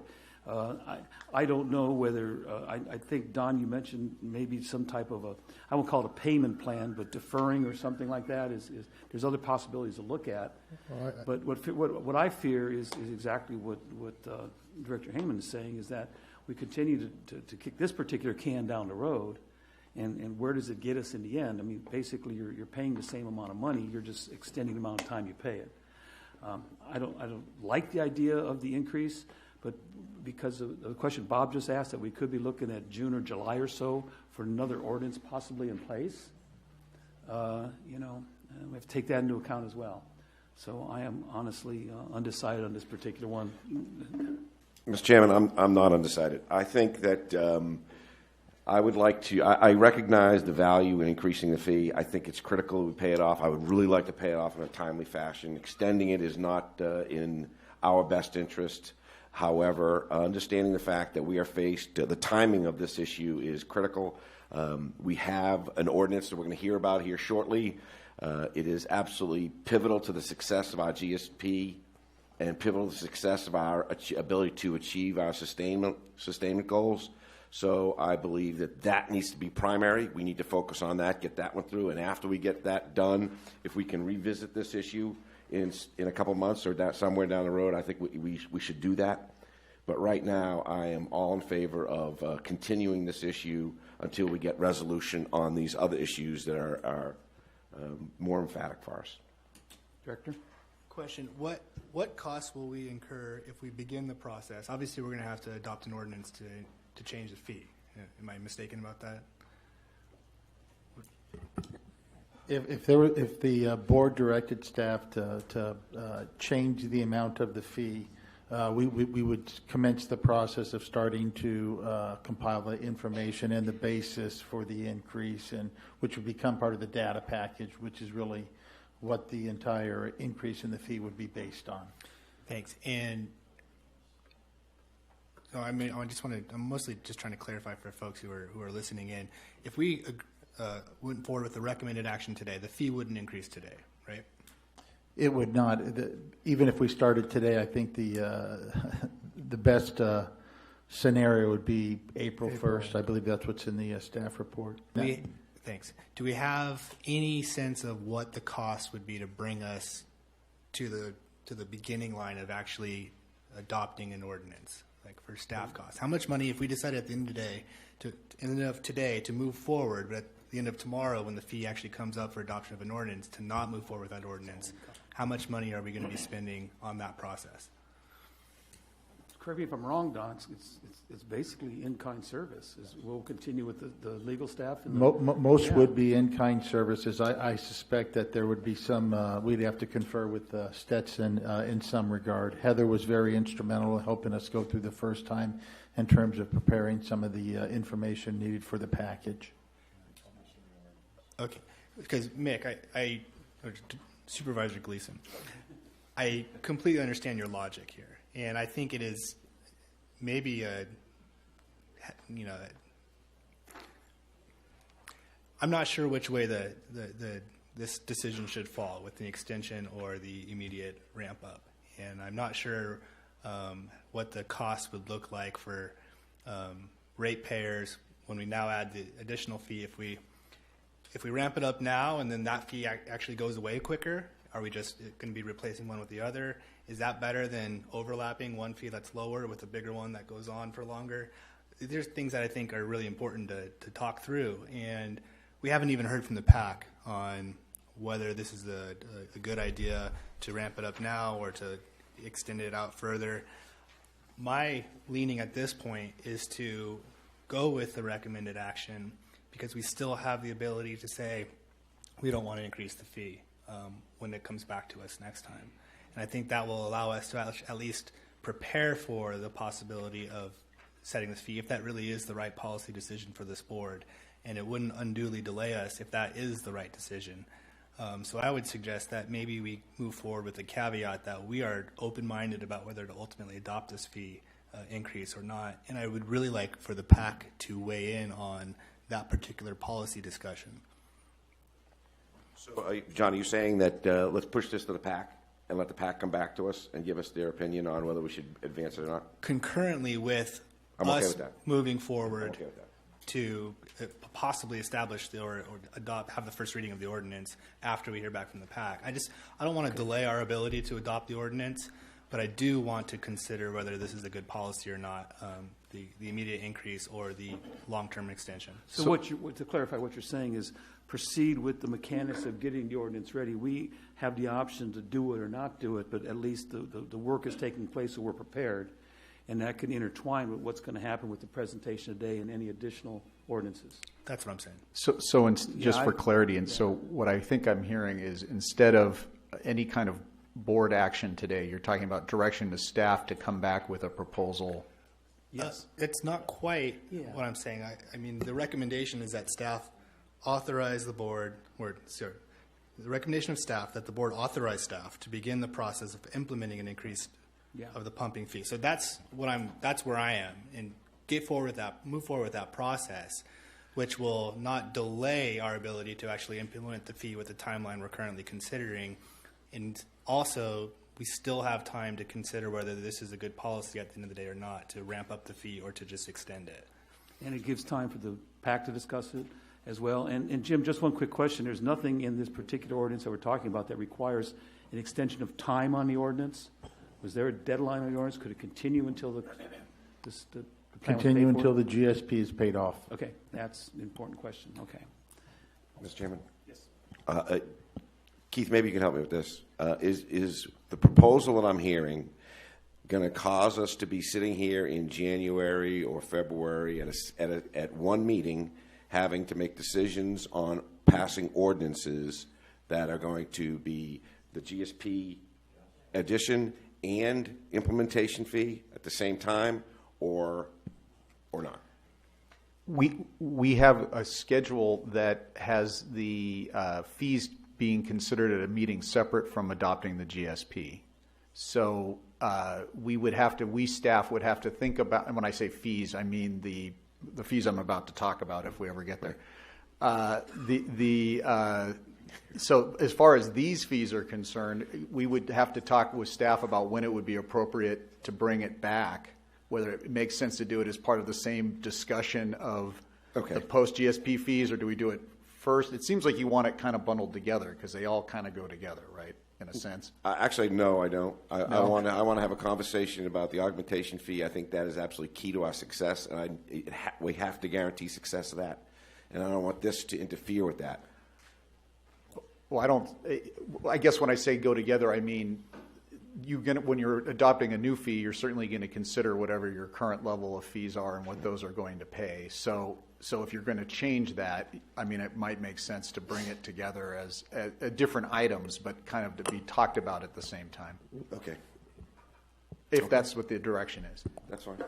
If maybe a little clarification, if we got, for example, some type of specific direction from the board at the next board meeting, we could potentially have the hearings on the increase in the existing pump fee before there would be discussion on any of these post GSP fees, but they'd be very close in time, probably within a. Well, you tell us. I mean, there's a time frame that we can work backwards from. Yeah, I would not recommend that the discussion on the existing fee in any way slow down or impede the discussion on the other fees. That would be a mistake. That is my primary concern right there. Okay. And I agree with that. But I do agree, John. I think it was a good suggestion, and we're ready to pull that trigger if necessary. But when we find out more information about the coming fees, the additional fees through augmentation or remediation, that will play very important into what we decide here. And I think that's not a bad idea. And to sit back and not make that decision to begin the mechanics of making it happen until, let's say, April or May, that could definitely hurt us in a way. So I tend to agree with you that we maybe should give direction to prepare this. We have the option to proceed with it or not at the time. That's my recommendation. Any rest of the board? Well, I think we beat this horse. Yeah, I think we did. I'd like to. But I'm okay. I'm okay with the way that John presented it, Yeah. as long as we have continuing input all the way up until the time we have I that absolutely conversation. agree. So, I agree. John, you want to form that motion, and I'll second it. I'm not sure we need a motion for Just that. You've really just given consensus. staff direction on where to go. The action item would have been to adopt the budget, which we're not doing today. So I think staff's got clear direction. Can we also have the PAC put this on their next agenda? I don't object to that. I think it's a policy that needs to be discussed. Yeah, I would ask for some clarification. Many of the questions that have been raised here, such as if we do not increase it, when is it paid off, given not only pumping at the rate of last year, but perhaps at some reduced rate. The answers to those questions are necessary for us to give you an informed and besides that, so we need those before next Friday. I think so. And I think we have those answers here, and I think Don probably has one. But the other answer, which is very important too, because the public has asked me, what is it going to cost me as a ratepayer? Exactly. And Don has already covered that. But I also want to make sure that we maybe have a chart of what it's going to cost the agricultural pumpers as well, and the other pumpers like Cerros Valley. I think it's important that you see all that. Yes, and that was the role of the PAC. The only role the PAC had played, to expand on the question that Mr. Vallejo asked me, was in the public outreach related to it. You're asking for more than that now, but that's a key piece, and having all those answers will be a part of what we come back to you with. If we have those answers. Okay, thank you. Can I make a respectful suggestion? Rather than send something to the PAC next week, the schedule that we're contemplating is talking about worrying about adopting a GSP in January. Then after worrying about the fees. Maybe we can take one step at a time. Yeah, I agree with that. I think absolutely. I think the PAC ought to take this up after that GSP is adopted, because we will have the time. There's no doubt about it. And I think with that, unless there's any other comment, I would like to propose John's plan, unless there's objection from any other of the board. Any objection? Hearing none, I guess you have your direction. Thank you. All right, let's move on to an easy one. You guys ready to talk about fees some more? Yeah, presentation of possible post-GSP fees, number 9. Okay.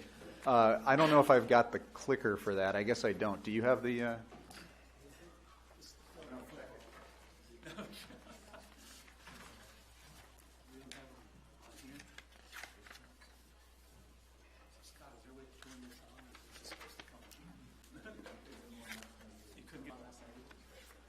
So I think some of the confusion in discussing all of this has to do with the difference between pre-GSP fees and post-GSP fees, and why are we talking about them like that, and what's that distinction all about?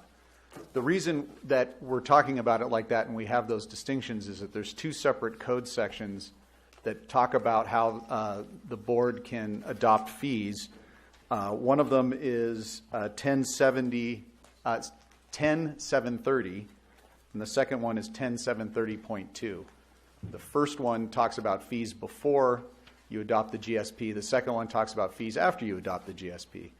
They both say very similar things, but there's some very important differences between the two.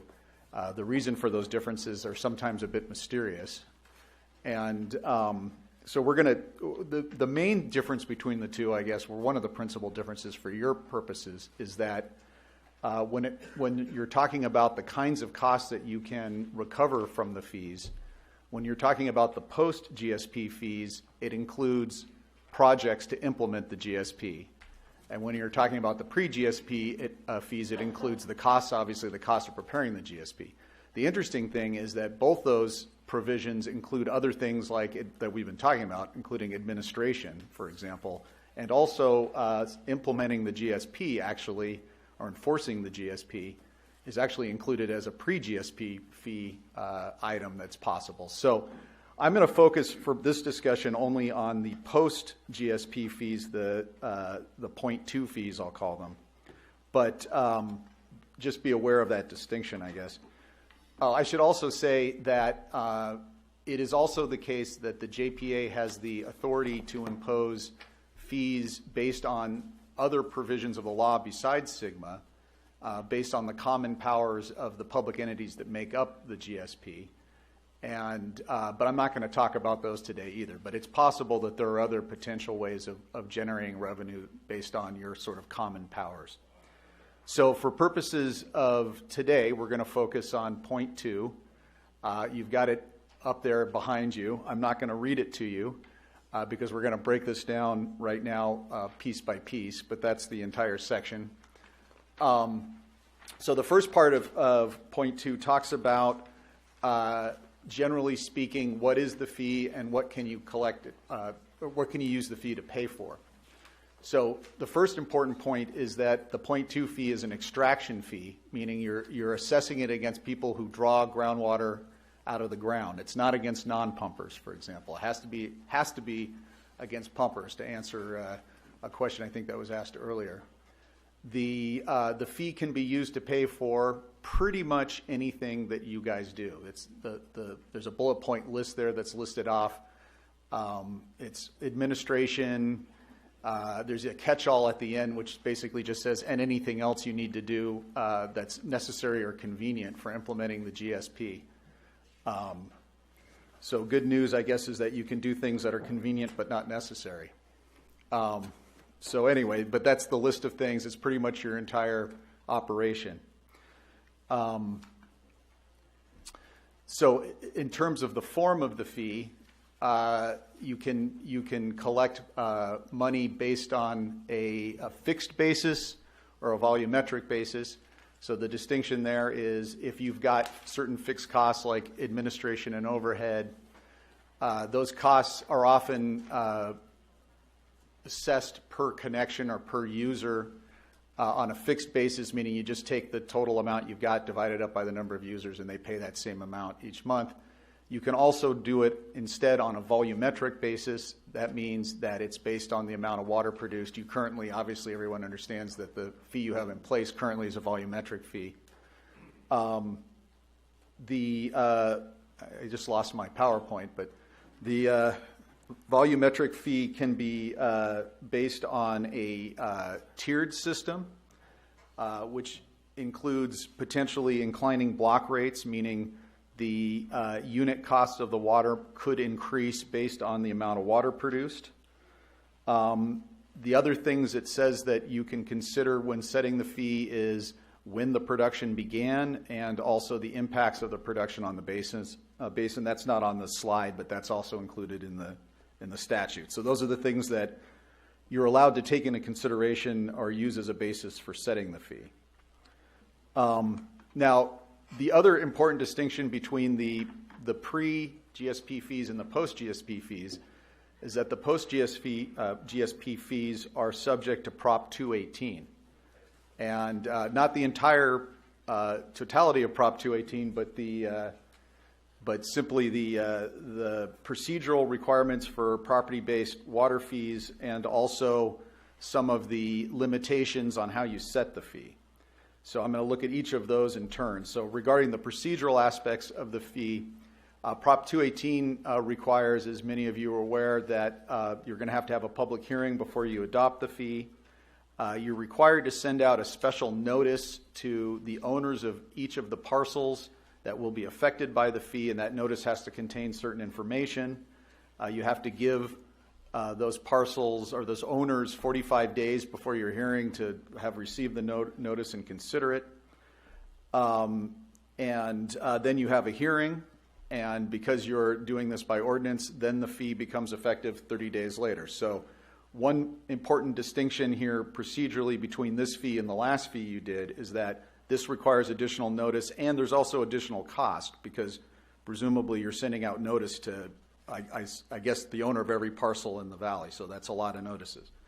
And then you're going to have a hearing, you're going to receive evidence, or receive testimony from the public. If the majority of the public does not protest the fee, then you're free to go ahead and adopt it, and it becomes effective 60 days later.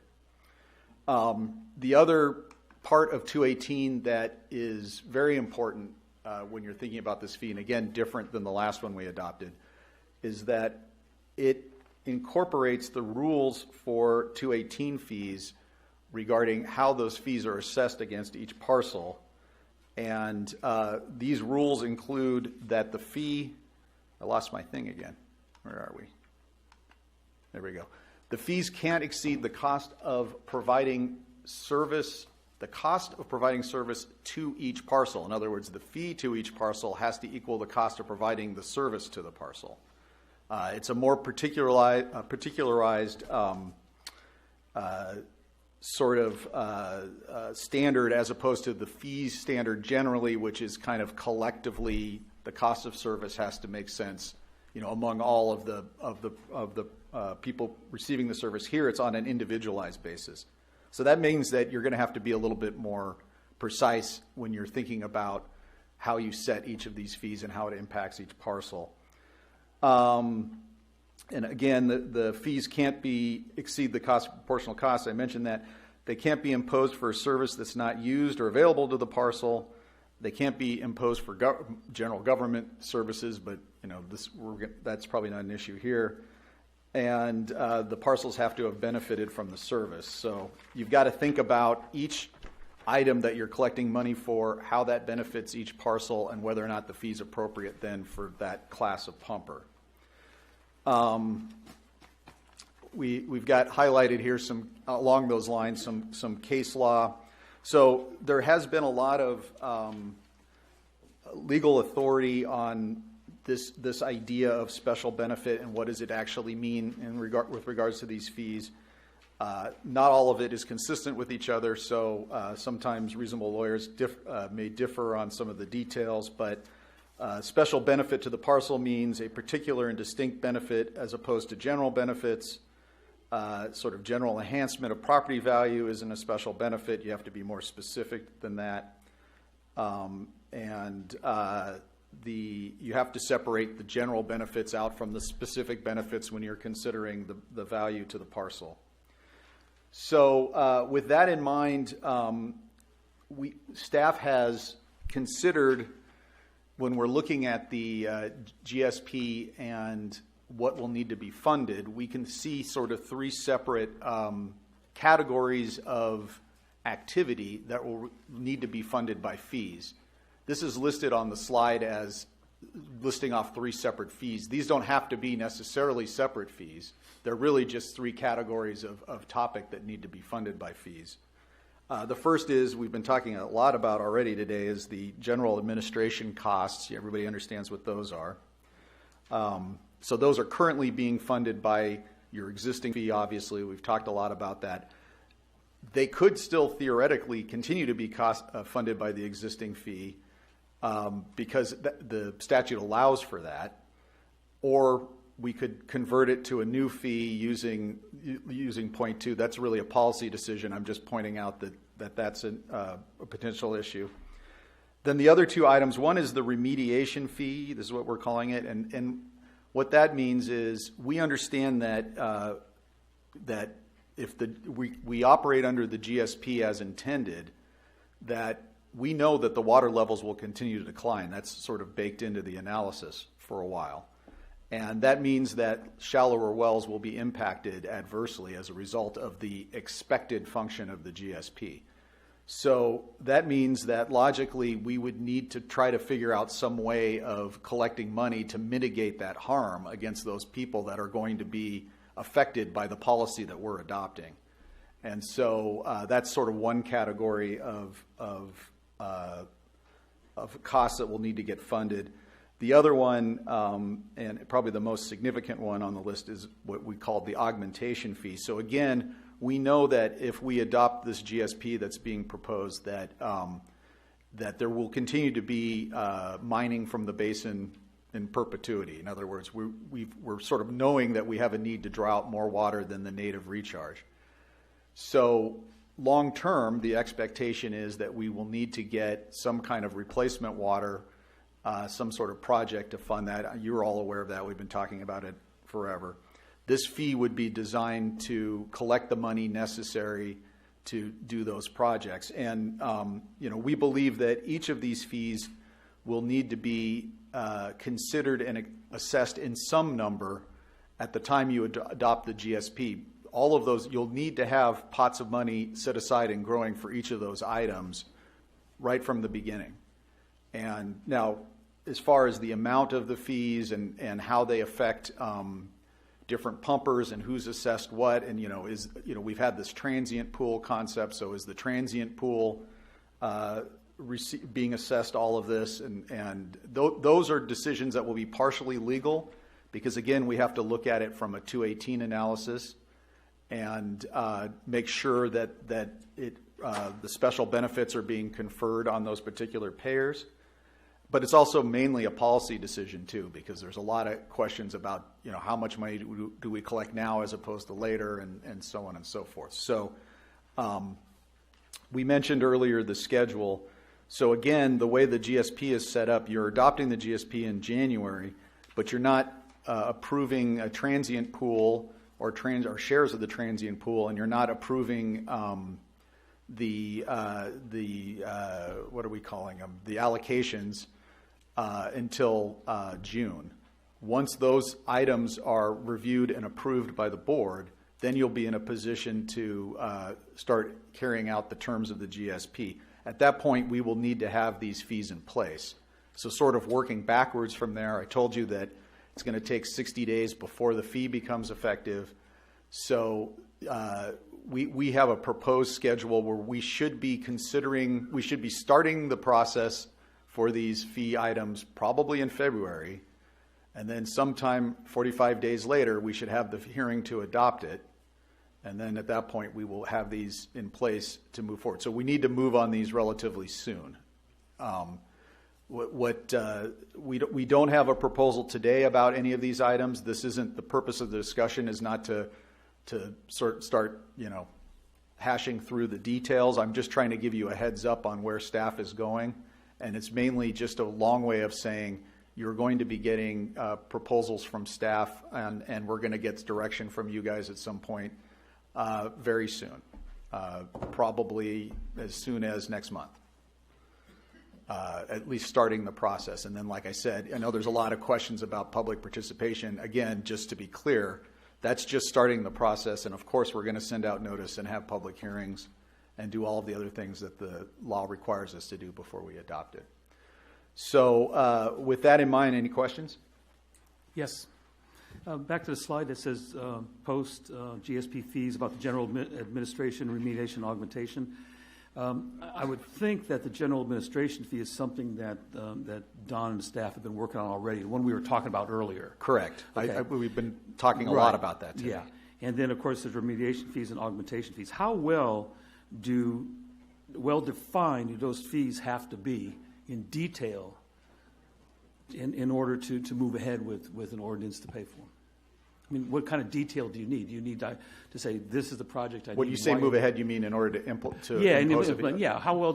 They have to be very well defined. So what I'm saying is you're talking about taking these three categories and doing some engineering work / financial work / legal work to lay out a justification for all those costs, as well as what category they might fall in, beneficial to, I think you talked about there's different ways that they can be classified. Correct. Okay. What's your timing on that? That's a lot of work.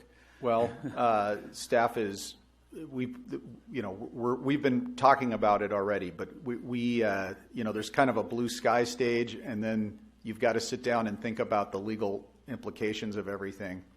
And I expect that, I hope that we'll be in a position to come forward with a proposal shortly. Can you get away with, basically, when it comes to augmentation fees, by just saying we're going to do some project, or do you have to actually identify the project? I'll have to get back to you on that. Okay.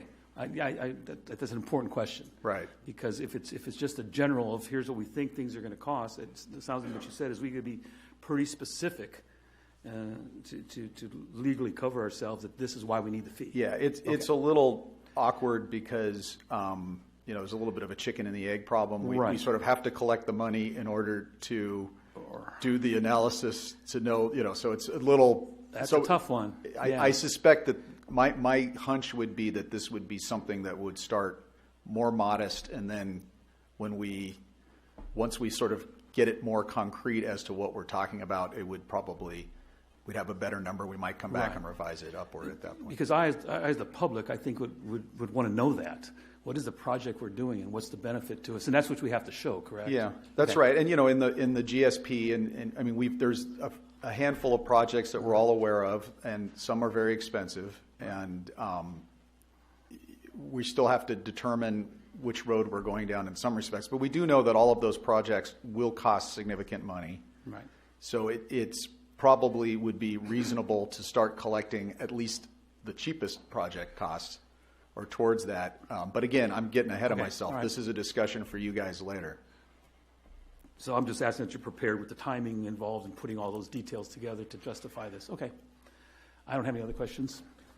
So what do we need? Go ahead. So, what do we need to get going on this? Well, I think as with the last item, we're just looking for direction from staff direction from the board to staff to come back with you with a proposal, and it's going to be on a very short time frame, I think. I'd like to offer that to you to get moving on it and come back to us with some specific proposals to satisfy Mr. Kaczynski in establishing a fee and how we're going to divvy those fees up. I concur with that. If something comes back to us, because you said there's a lot of legwork to do here to say what the fee is going to be, and that's where you need to get to next. And I concur that it's something we need to have. Any other comment from the rest of the board? So I guess you're just looking for a concurrence to move ahead? Yeah, and I don't know if you're accepting public comment on this. I'm going to, okay. Yes. Yeah.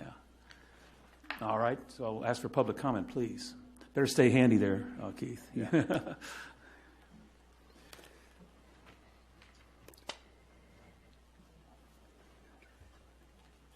I'll see Judy Decker. The board is supposed to adopt the GSP draft in January. Is that correct? Okay. So the GSP, this relates to the very first comment I made to you under public comment. The GSP has a couple of projects in it with short time frames. One of them has to do with the city wastewater. Is the GA board going to be involved in directing that, paying for it, or is it not a city project that the city will do?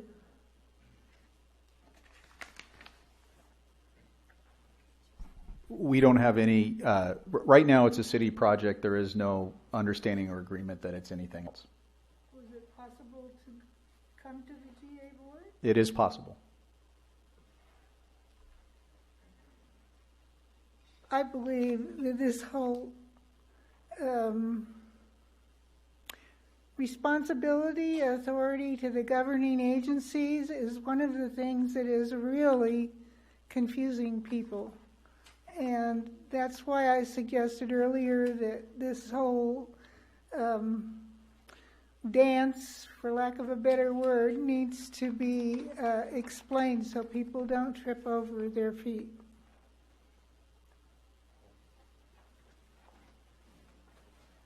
I need to hand something up before I start.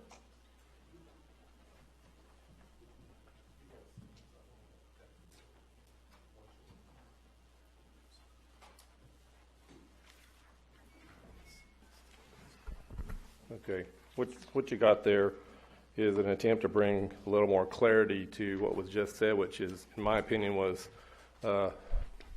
ambiguous as to be opaque in the extreme as far as to any specifics.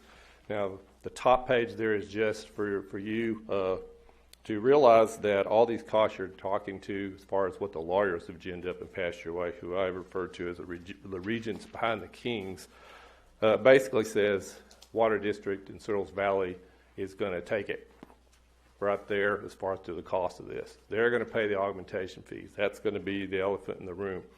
The second page is a spreadsheet that I've taken what's in the GSP plan, section 6, page 6, and I've looked at all the claim projected costs, which, as far as I'm concerned, they can only go up from here based on past experience.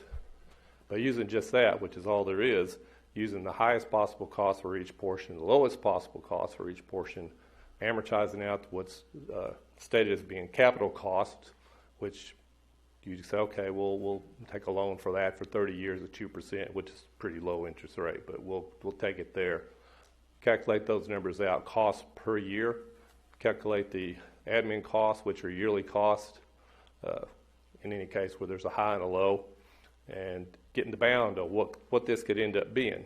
Of course, this is guess, but also talking about to the tune of $2,000 per entity. Water District, Searles Valley at about $2,000 an acre foot. Bottom line is on the bottom, of course, down there in bold print.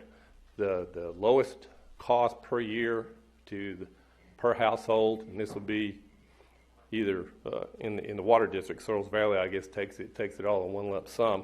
To the Water District users, is $1,300 per year, could go up to $2,200 per year. Like I said before, I expect this to just go up from here.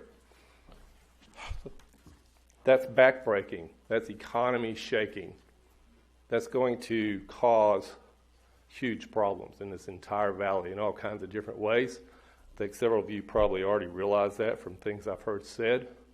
What's disturbing is that it's just charging down the road, proceeding towards putting this on the back of the property owners.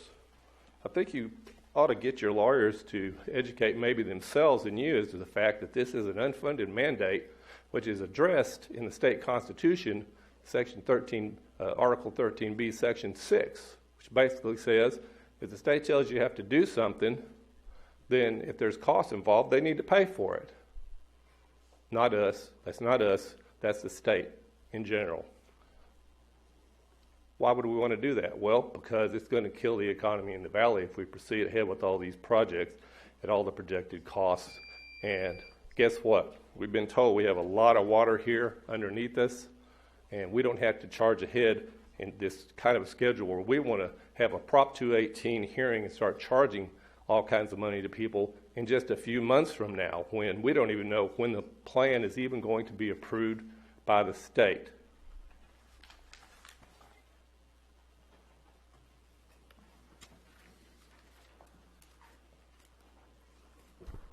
Renee West-Lusk. I live within Ridgecrest city limits. I just am confused, like, who's doing the work on this for the categories of the fees and the regular benefits and the special benefits. I'm confused. Like Mr. Lemieux was saying, staff will be directed to do this. Well, who's the staff? Who's doing the work on this?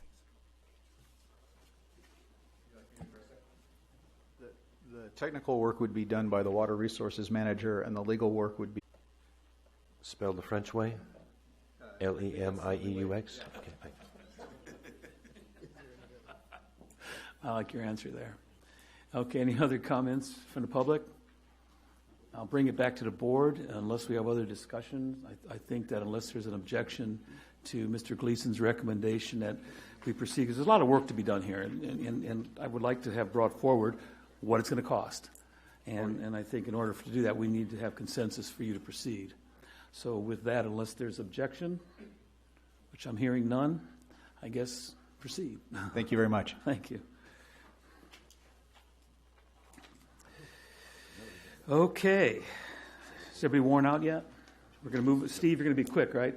I promise. Yeah, you promised. Now, actually, we're on resolution, 0819, approval of the agreement with Brown Armstrong to conduct a financial audit of the Indian Hills Valley Groundwater Authority.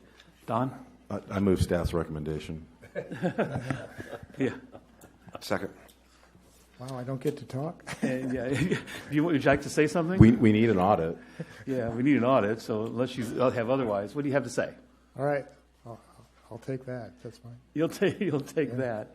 Do you have a quote from him in the cost? I want to know the cost. That was an outstanding presentation. Not to exceed $9,000. Okay, gotcha. It should be in the packet, I think.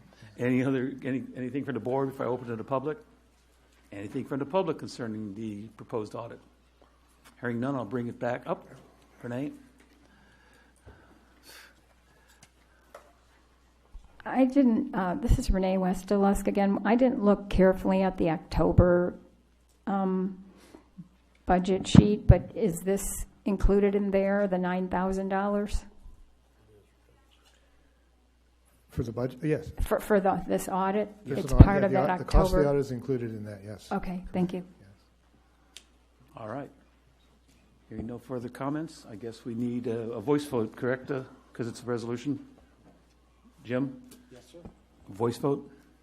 Is that what we want? Yes, That's what I thought. I'm learning. A call for a vote? Oh, I'm sorry, we're missing one.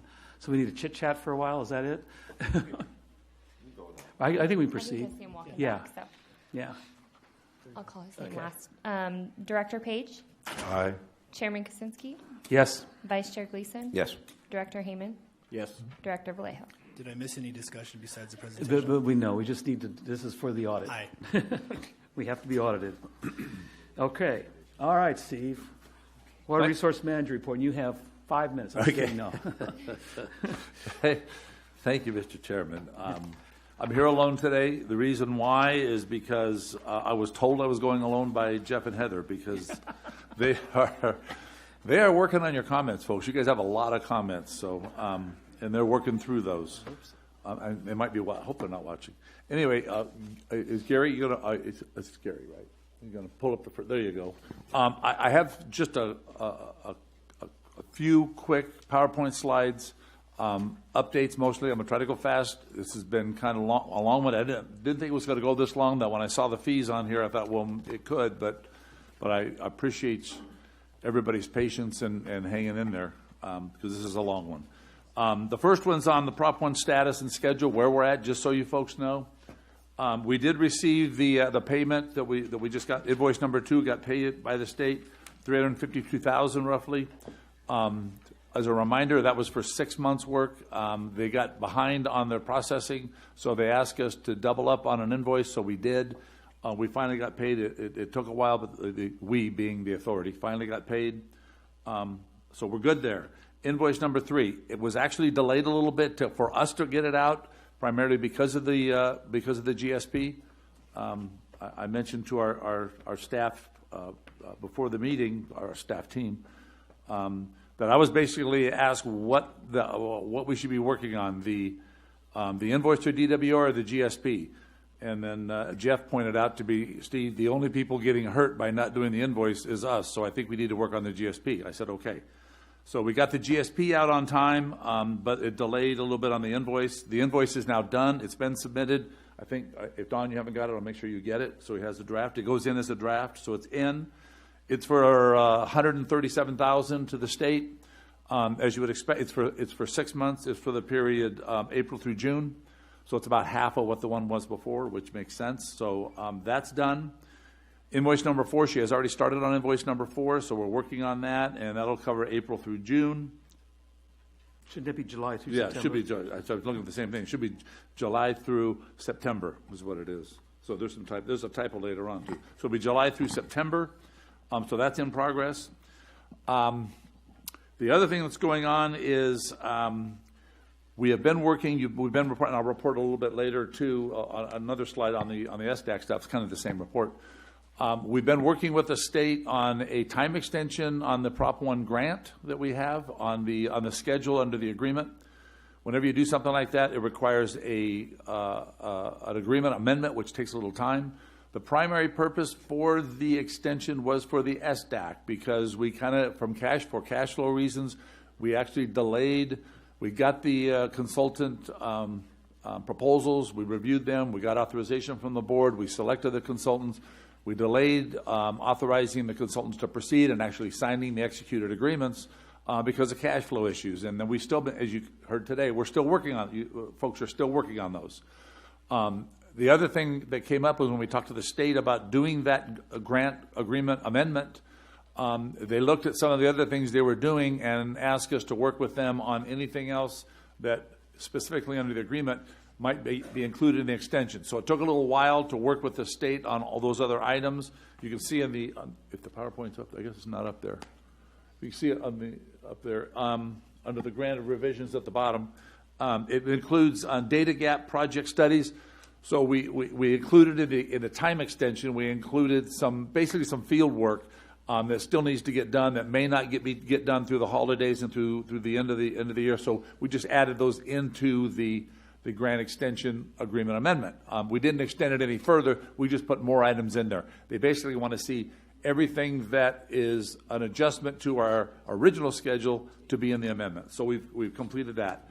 One last step that had to be done was once we've gotten, I would consider it more than informal, but not written, to get approval from DWR on the extension, which we did through emails.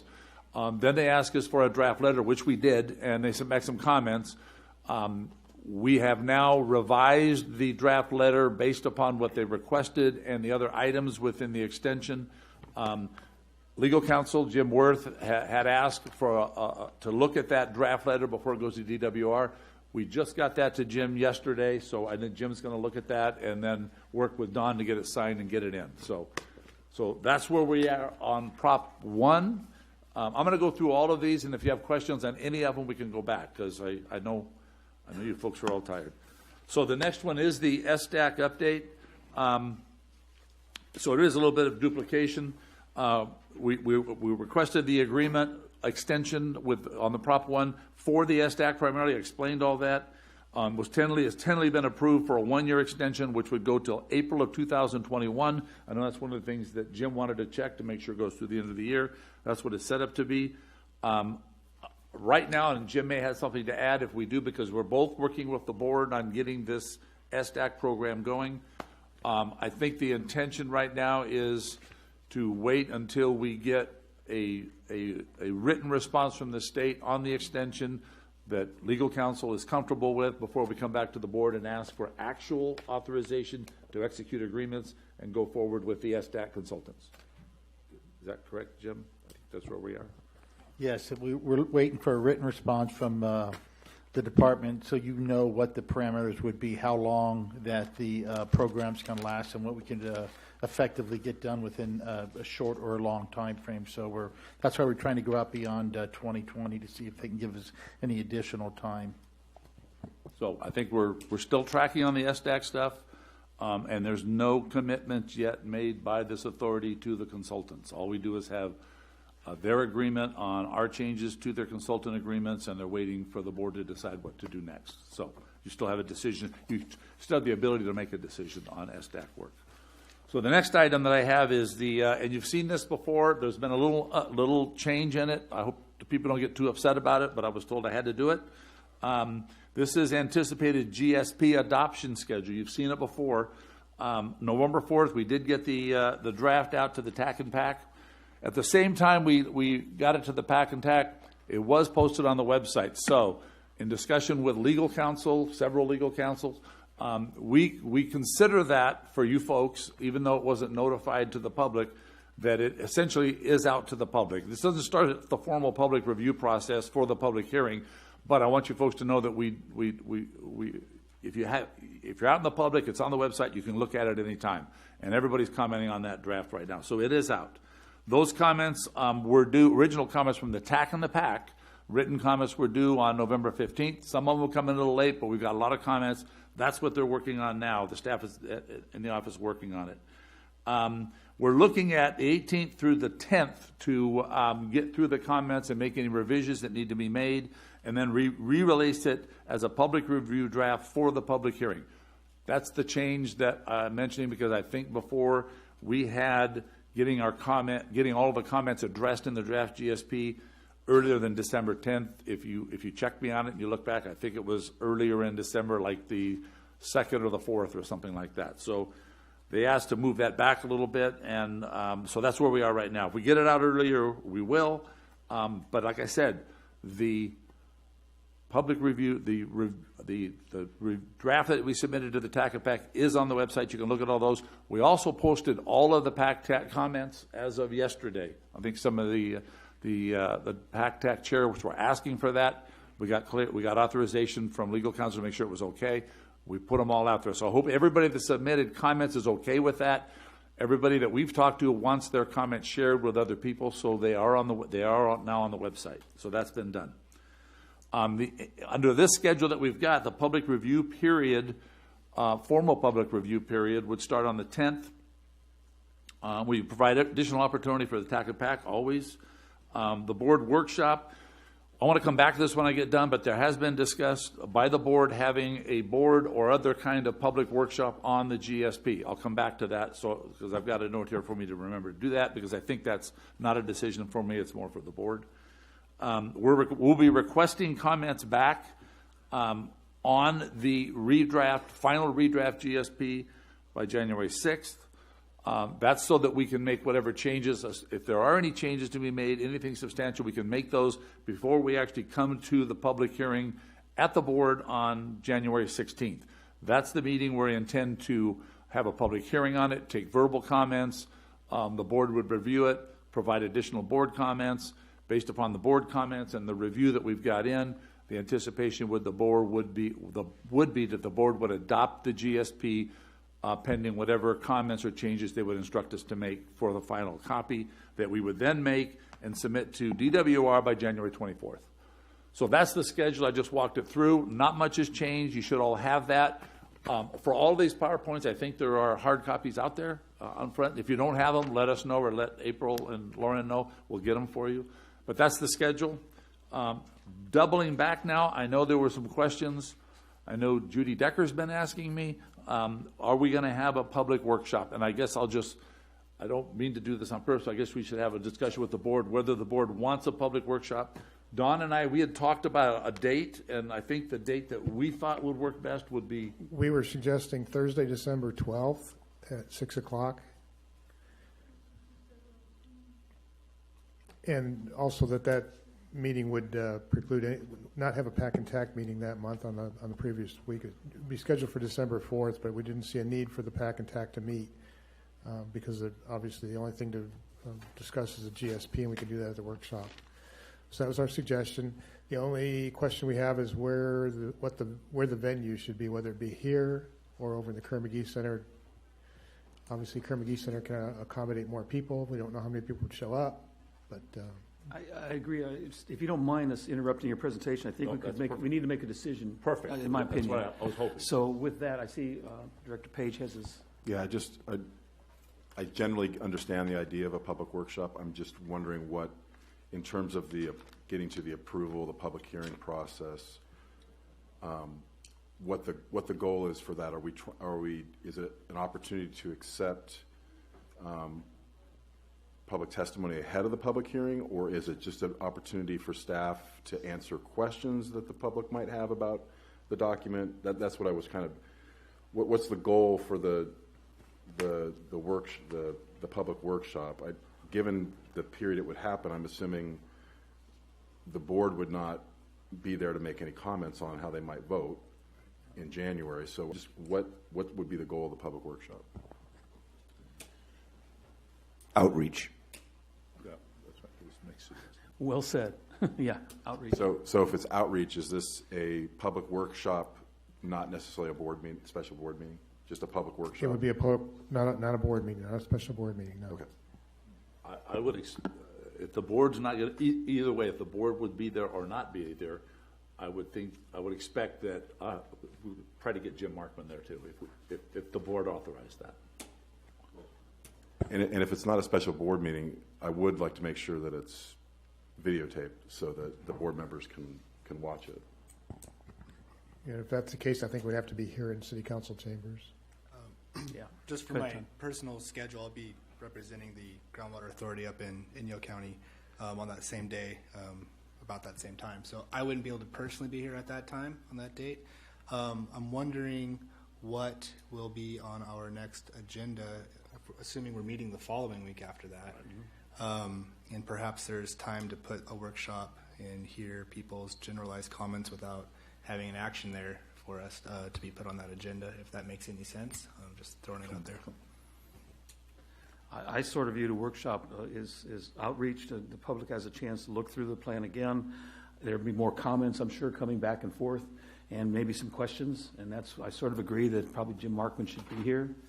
But is it absolutely necessary for the board to be there? We just say it's not a special board meeting. If any board member wants to sit and observe, I think that's up to them. And that's how I feel. But I'm in favor. And December 12th, I think, is a good date.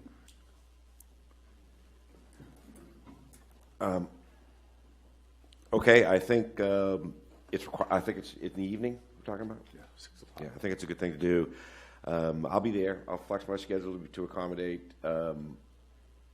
With the history we have of having challenges at other particular efforts at outreach, I think it's wise for us to be oversensitive to the needs of the people that be here. I think it may be well attended. And if that's the case, I think Kerr-McGee might be a better venue for us to have this event. I don't know that we're going to be able to have enough people here. And that means we may not be able to film it, but we should be able to audio and get you as best we can the information that you're going to want to listen to and watch.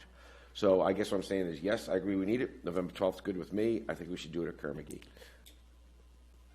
There was a suggestion, I'll just throw it out, that we schedule it for here, and if it should overflow, that we be prepared to move it over to Kerr-McGee and have it set up as such. Just, we don't know how many people are going to show I up. think it's up to staff, how you feel is best.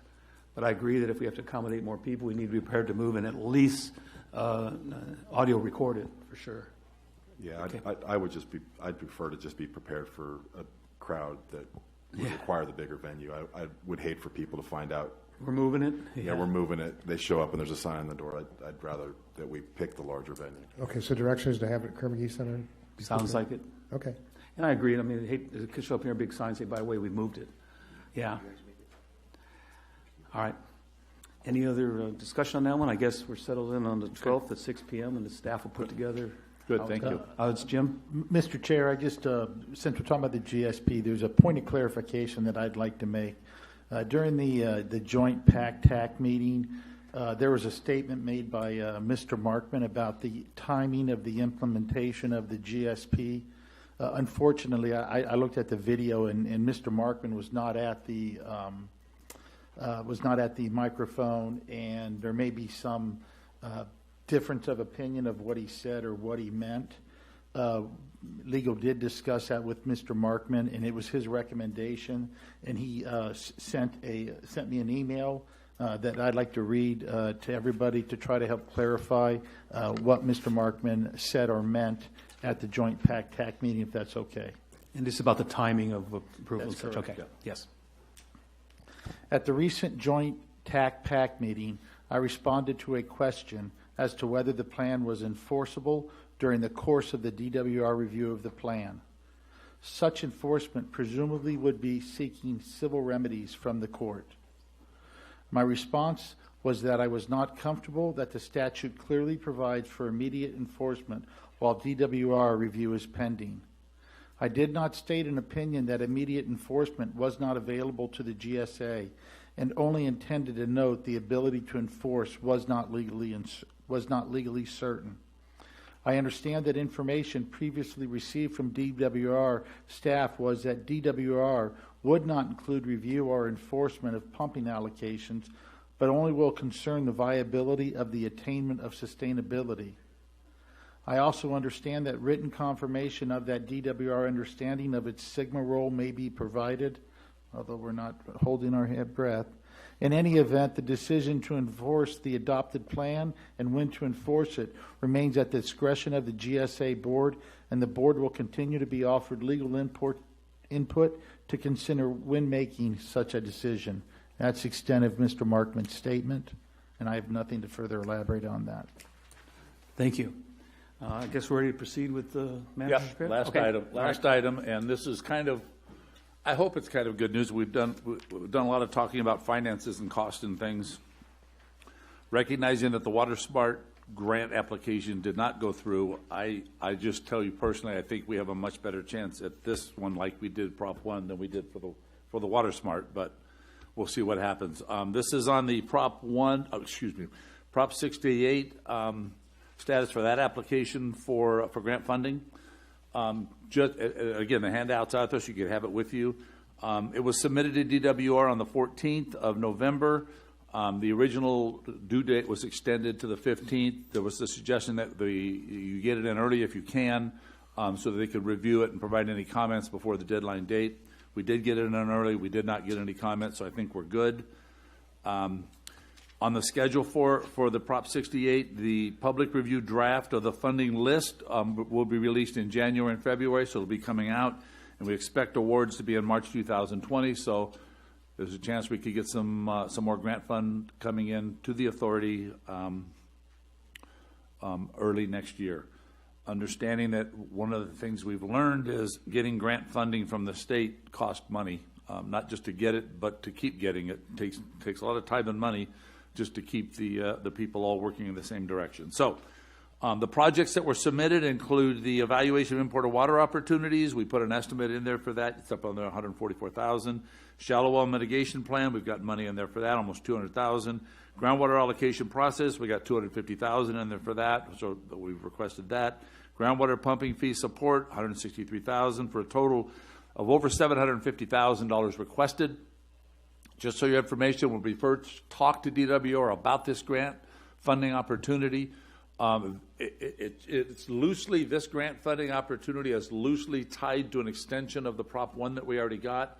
They put when they added Prop 68 to it, they put a limit on the total, and the total is a combination of what you got under Prop 1 and what's left under the limit that's provided for both. So that limit that they provided us was about 300, I got the number in here, was about 331,000 was all that we had left under those two limits. But in discussion with the state on where we are and the fact that we do need more funding for what we're trying to do up here, they advised us to submit the application for the full amount. In the event that we do get the full amount, there's a 15, no, I think there's a typo here, the 133 down there on the bottom, I think should be like 113. I was just running, I didn't check it before they gave it to me, but I ran it here. 15% of the 753 is not 133. But anyway, there is a matching, but this organization is not going to have any trouble meeting the matching funding with the amount of money that's being spent, so we don't worry about that. Anyway, so the application is for over $750,000. We should hear something back in March, and that's all I have. Quick question, where this Prop 68 money, where does, talking about the budgets we were talking about, it looks like most of it fits into the draft budget that staff has been working on, which include the engineering and everything. Is that correct? Yes, it would. It would definitely help on our cash flow and on our finances. We did not anticipate we were going to get it, so it's not in there now. Exactly, I understand. Yeah. But that's another good reason for sort of working on the process and seeing how we progress. But you think we might not know till March, correct? For sure, not till March. That's okay. They typically extend their deadlines, but they're reporting right now they will have the answers back to us by March. Good deal. Thank you. Are you complete with your report? Okay, so over to the board if they have any questions or comments for Steve. Anything? Hearing none, I'll open to the public. Any comments for Steve? Yes, Judy Decker again. I thank you from the bottom of my heart for going to hold a public workshop, and I hope that as many of the board members and associate board members can attend that meeting, and I hope that the public responds accordingly and comes to listen to you. I have something else. I see you have money for a shallow well mitigation plan, and I certainly know what it says in your GSP. I just wanted to note to you that in the area where our 40 acres is, which is just south of the Quists, another not a new well, but another replacement well is being drilled as we speak. It will be the third well to be replaced in the general area, all domestic wells, in less than a year.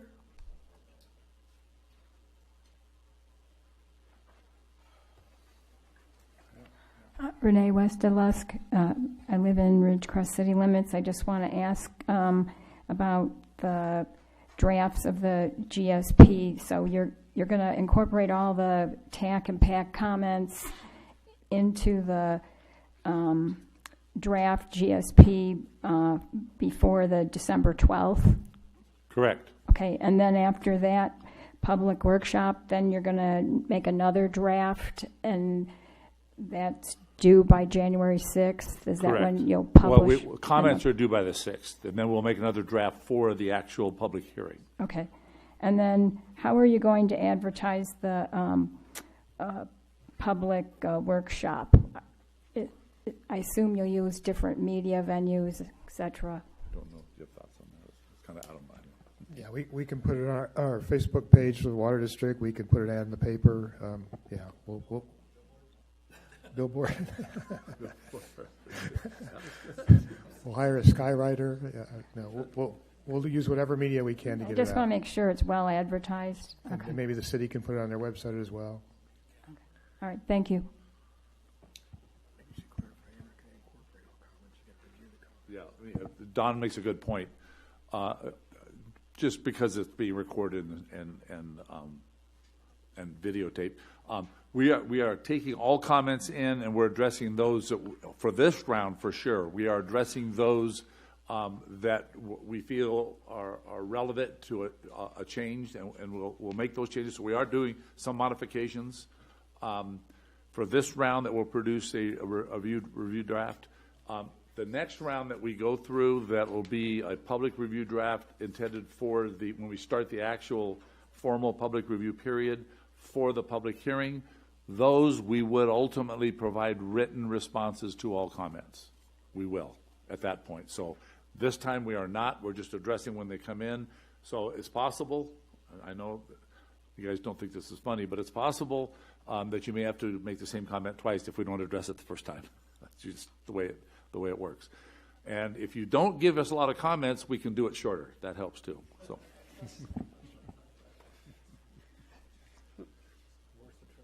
It's worth a try.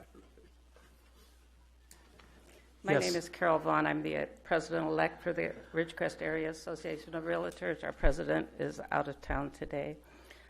We had a couple comments we'd like to make. We're gravely concerned about any comment from any official board of any sort that limits growth. We think that is a huge detriment to what the base has told us is an important aspect of our community. We need to have investors to come in to build new housing and to build apartments for their recruits and the people they're trying to recruit. It's pretty hard to get an investor to invest in a community that indicates it wants no growth. So, for whatever. Trona is another huge issue for us. In the maybe 80s, Trona had to lay off like 500 people. it devastated Ridgecrest. I asked this morning, Cyril's Minerals has a payroll of $75 million. They employ 700 people. 500 of those people live, work, shop, use the medical facilities of Ridgecrest. To not consider Trona and Searles Valley as a vital component to the city of Ridgecrest is quite misleading to the damage it would do the economy of Ridgecrest. So please consider how important they are to our valley.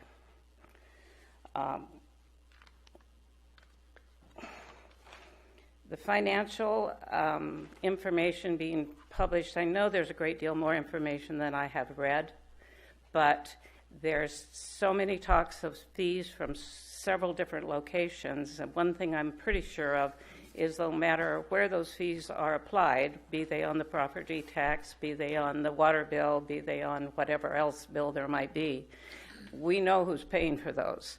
And I think the public is going to need a great deal of more detail about what those costs could potentially be.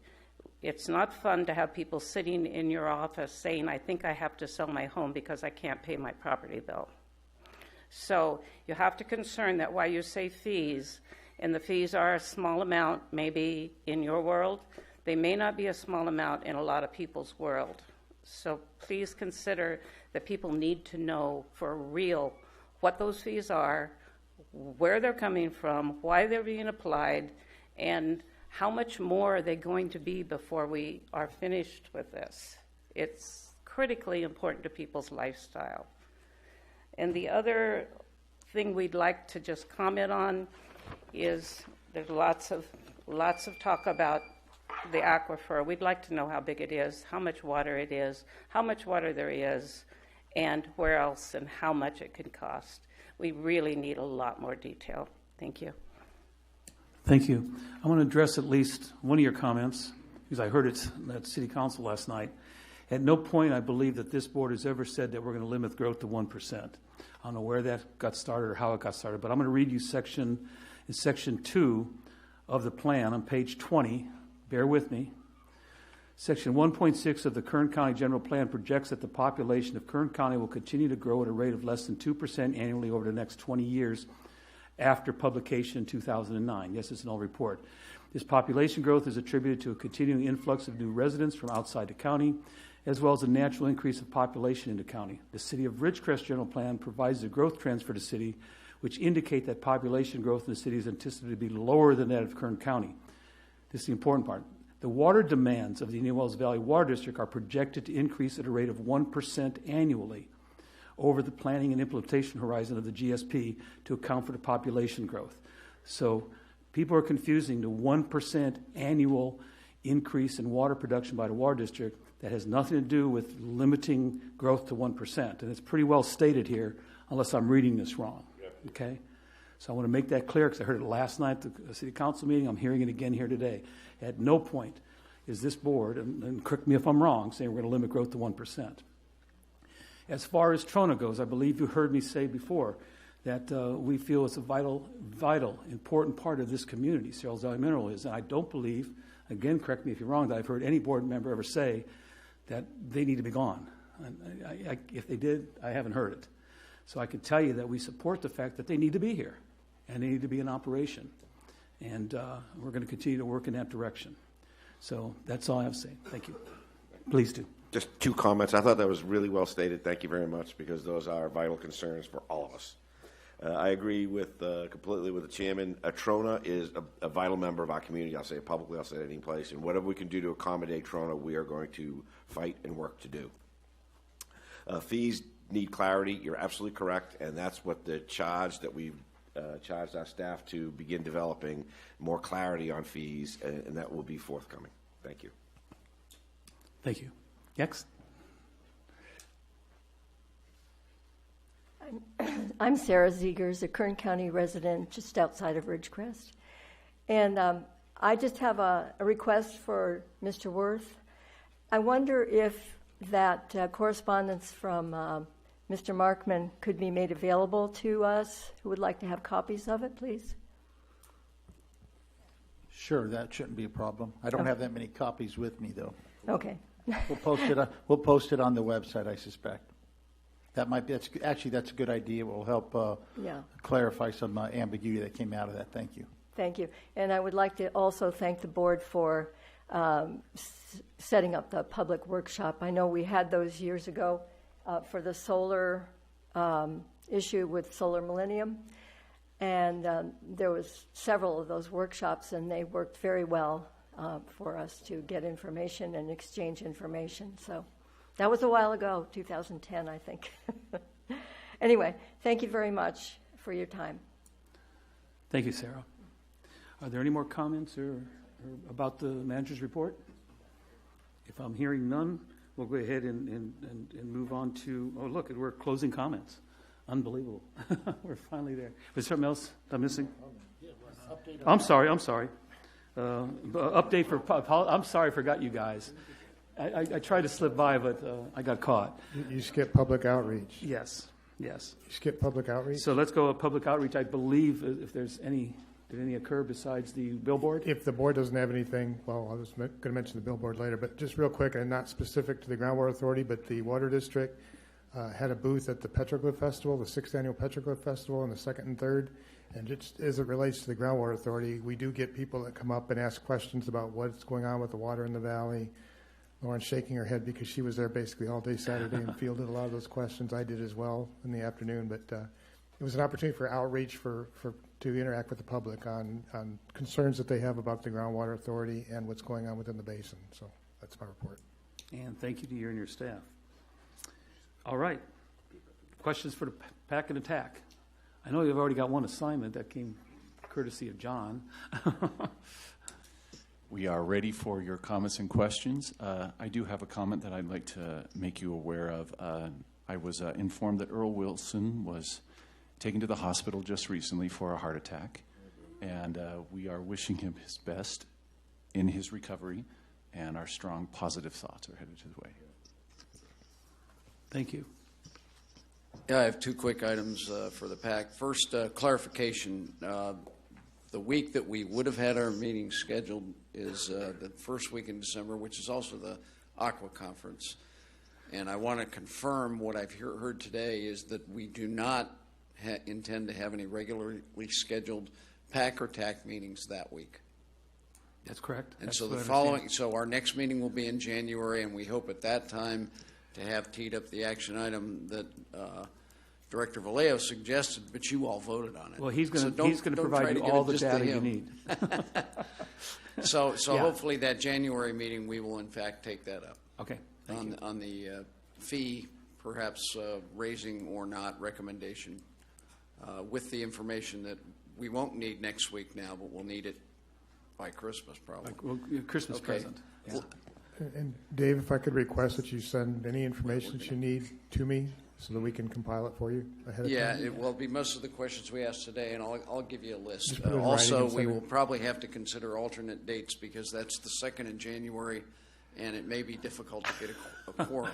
Yeah. So we'll try to work that week or early the following week. Second item, given the comments that we heard at the PAC and TAC special meeting combined, the comments we've heard at other public meetings since then, last night, this morning, individual comments that have been given to me, I think those of us that are sitting in front of the public and many folks in this audience have been involved in this process for well more than a year. And even then, it's difficult to grasp the full impact and meaning of what was just sent out a couple weeks ago with regards to what is in the GSP. And specifically, what does it mean for me as an individual user or pumper? So the recommendation I gave staff this morning, and I wanted to give it to the whole board since the PAC, one of our main charges is outreach, is that in this public workshop, and I commend you for having that need was reaffirmed at the combined PAC and TAC meeting. But in that, we actually we begin with an explanation of this is what's in this many-page document that has taken a long time to put together, well-informed with a lot of technical background, et cetera. But let's tie it to what it means to individual pumper groups in language that hydrogeologists can understand and what it might mean to them, what we know, what we don't know.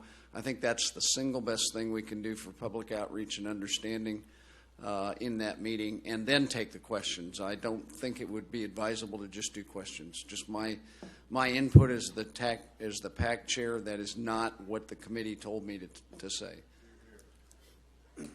Thank you. And I agree with you. I think the single biggest question and concern right now for the public, how's it going to hit my pocketbook? And I think that you working with the staff to get the numbers together as close as we can drill them down, that's important that the public knows what it's going to cost and how and a potential way it could be paid for. So make sure you work well with the staff. Yeah, it's what we know and what we don't know, right, but bound it. Yeah. And we did talk about that at the special meeting. Thank you. Does anybody have any questions or comments for Real the quick, tech? I know Yes. we're at the tail end of a meeting. Yes. Who's got that for action? Steve, do you have that for action, or is that a general manager? Who's that? Is it a one-page summary, Dave, executive summary, one-page executive summary for handouts? It could be one page for each pumper group. It needs to be written down by probably Stetson needs to start with us and explain what it means. Okay, just want to make sure we got it. You think you understand, Steve? Yeah, we talked about it before. I do make, well, obviously, there definitely should be a presentation to kick off that workshop, and I talked to David, and I think that an abbreviated form of the presentation that Jeff gave to the TAC and PAC, it doesn't need to be that much detail, and then a bundling of what it means to the different parties and the different players, I think will be good. And we can put a draft together and share it. Okay. I want to compliment both you gentlemen for the combined PAC-TAC meeting. I thought it was phenomenal.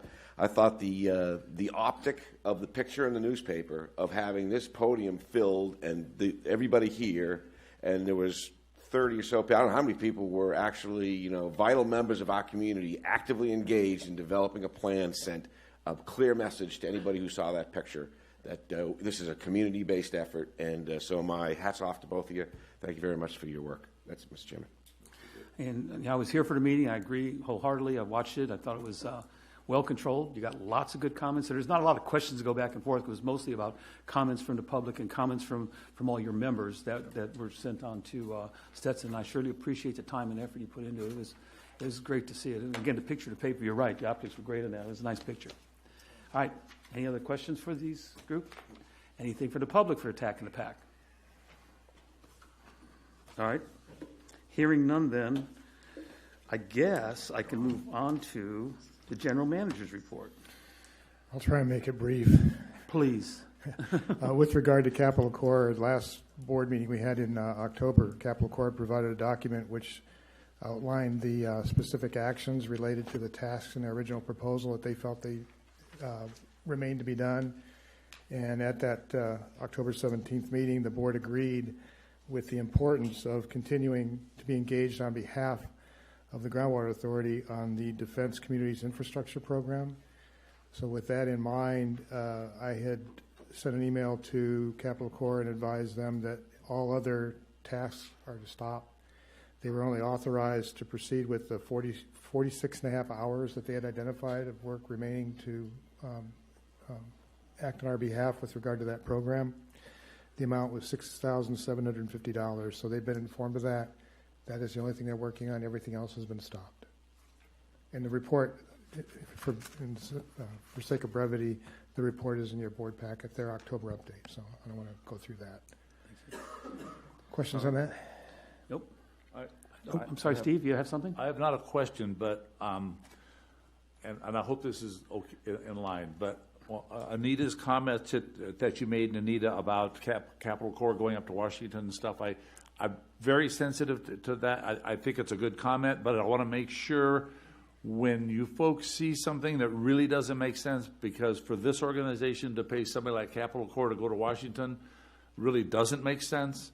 But the clarification on it is that they're an organization that represents a lot of different people, and when they make a trip like that, they're representing us as just a piece of it. You're not paying for them to be there, and a lot of times you're not paying for any of their costs except for their actual time to actually sit there. You're not paying for their trip or their hotel or any of that, because that's what they do as sort of lobbyists. I was really heavily involved in recommending that we get somebody to help us with finding water and finding money. And I think we found a pretty good organization to do that. No question, we got to keep track. We got to keep track of cost to keep the cost down. But their ability to get money into this this community is very, very important. So I just wanted to clarify that when you see things, if it doesn't make sense, check with us and ask you, and we'll try to clarify. Because if I'd have seen that, it wouldn't have made sense to me either to be sending somebody like that for this kind of a job. So I'm just trying to clarify. And to add on, they do have a staff member that is in Washington, D.C. And they do have a staff member that they keep there. So if it doesn't make sense, check with us, because sometimes there's an explanation. So. Next item, well registration. Yes, next item. The billboard is up. Yeah. As of the end of October. We have, as of the 19th, 80 de minimis wells registered and 4 non-de minimis. And one of those that registered did allude specifically to the billboard, that they saw the billboard and they registered. So it's already paid off. So we're 1/10 of the way there. Making progress. Yeah. That's it. Okay. That it? That's it on well registration, yeah. That's okay. it. Question. Give me a guess on how many unregistered wells you believe we have out there. Well, I believe that we were like 800 and close to 900, I think it was, yeah, 900 total. And of 900 total, but 107 or so, I believe, are wells that are paying the pumping fee. They're associated with organizations or individuals that are paying the pumping fee. So 107 of those and 84 of the others, roughly 200. So there's still a lot to go. And most of those will be de minimis. Right. Yeah. All right. Any other questions or comments for Don? Anything from the public before we move on? It's been a long day. So now I can move on to closing comments. I sort of went blank there for a little while, but it's been a long meeting, so I appreciate you guys. I wasn't ignoring you guys down there. Okay. So let's start down on the left. My left.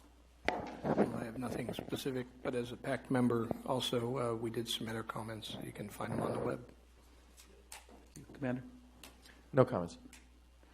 Doc? No comments. Mr. Gleason? None? John?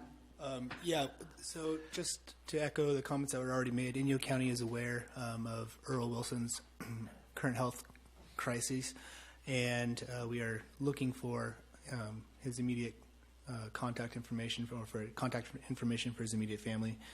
So our thoughts are towards his health, but it is obviously a very significant health event for Earl, and we obviously bring it up, well, maybe not obviously, but for those who don't know, we bring it up because Earl has been a very involved part from Inyo County's perspective in assisting the TAC and assisting our understanding of what's going on with this process.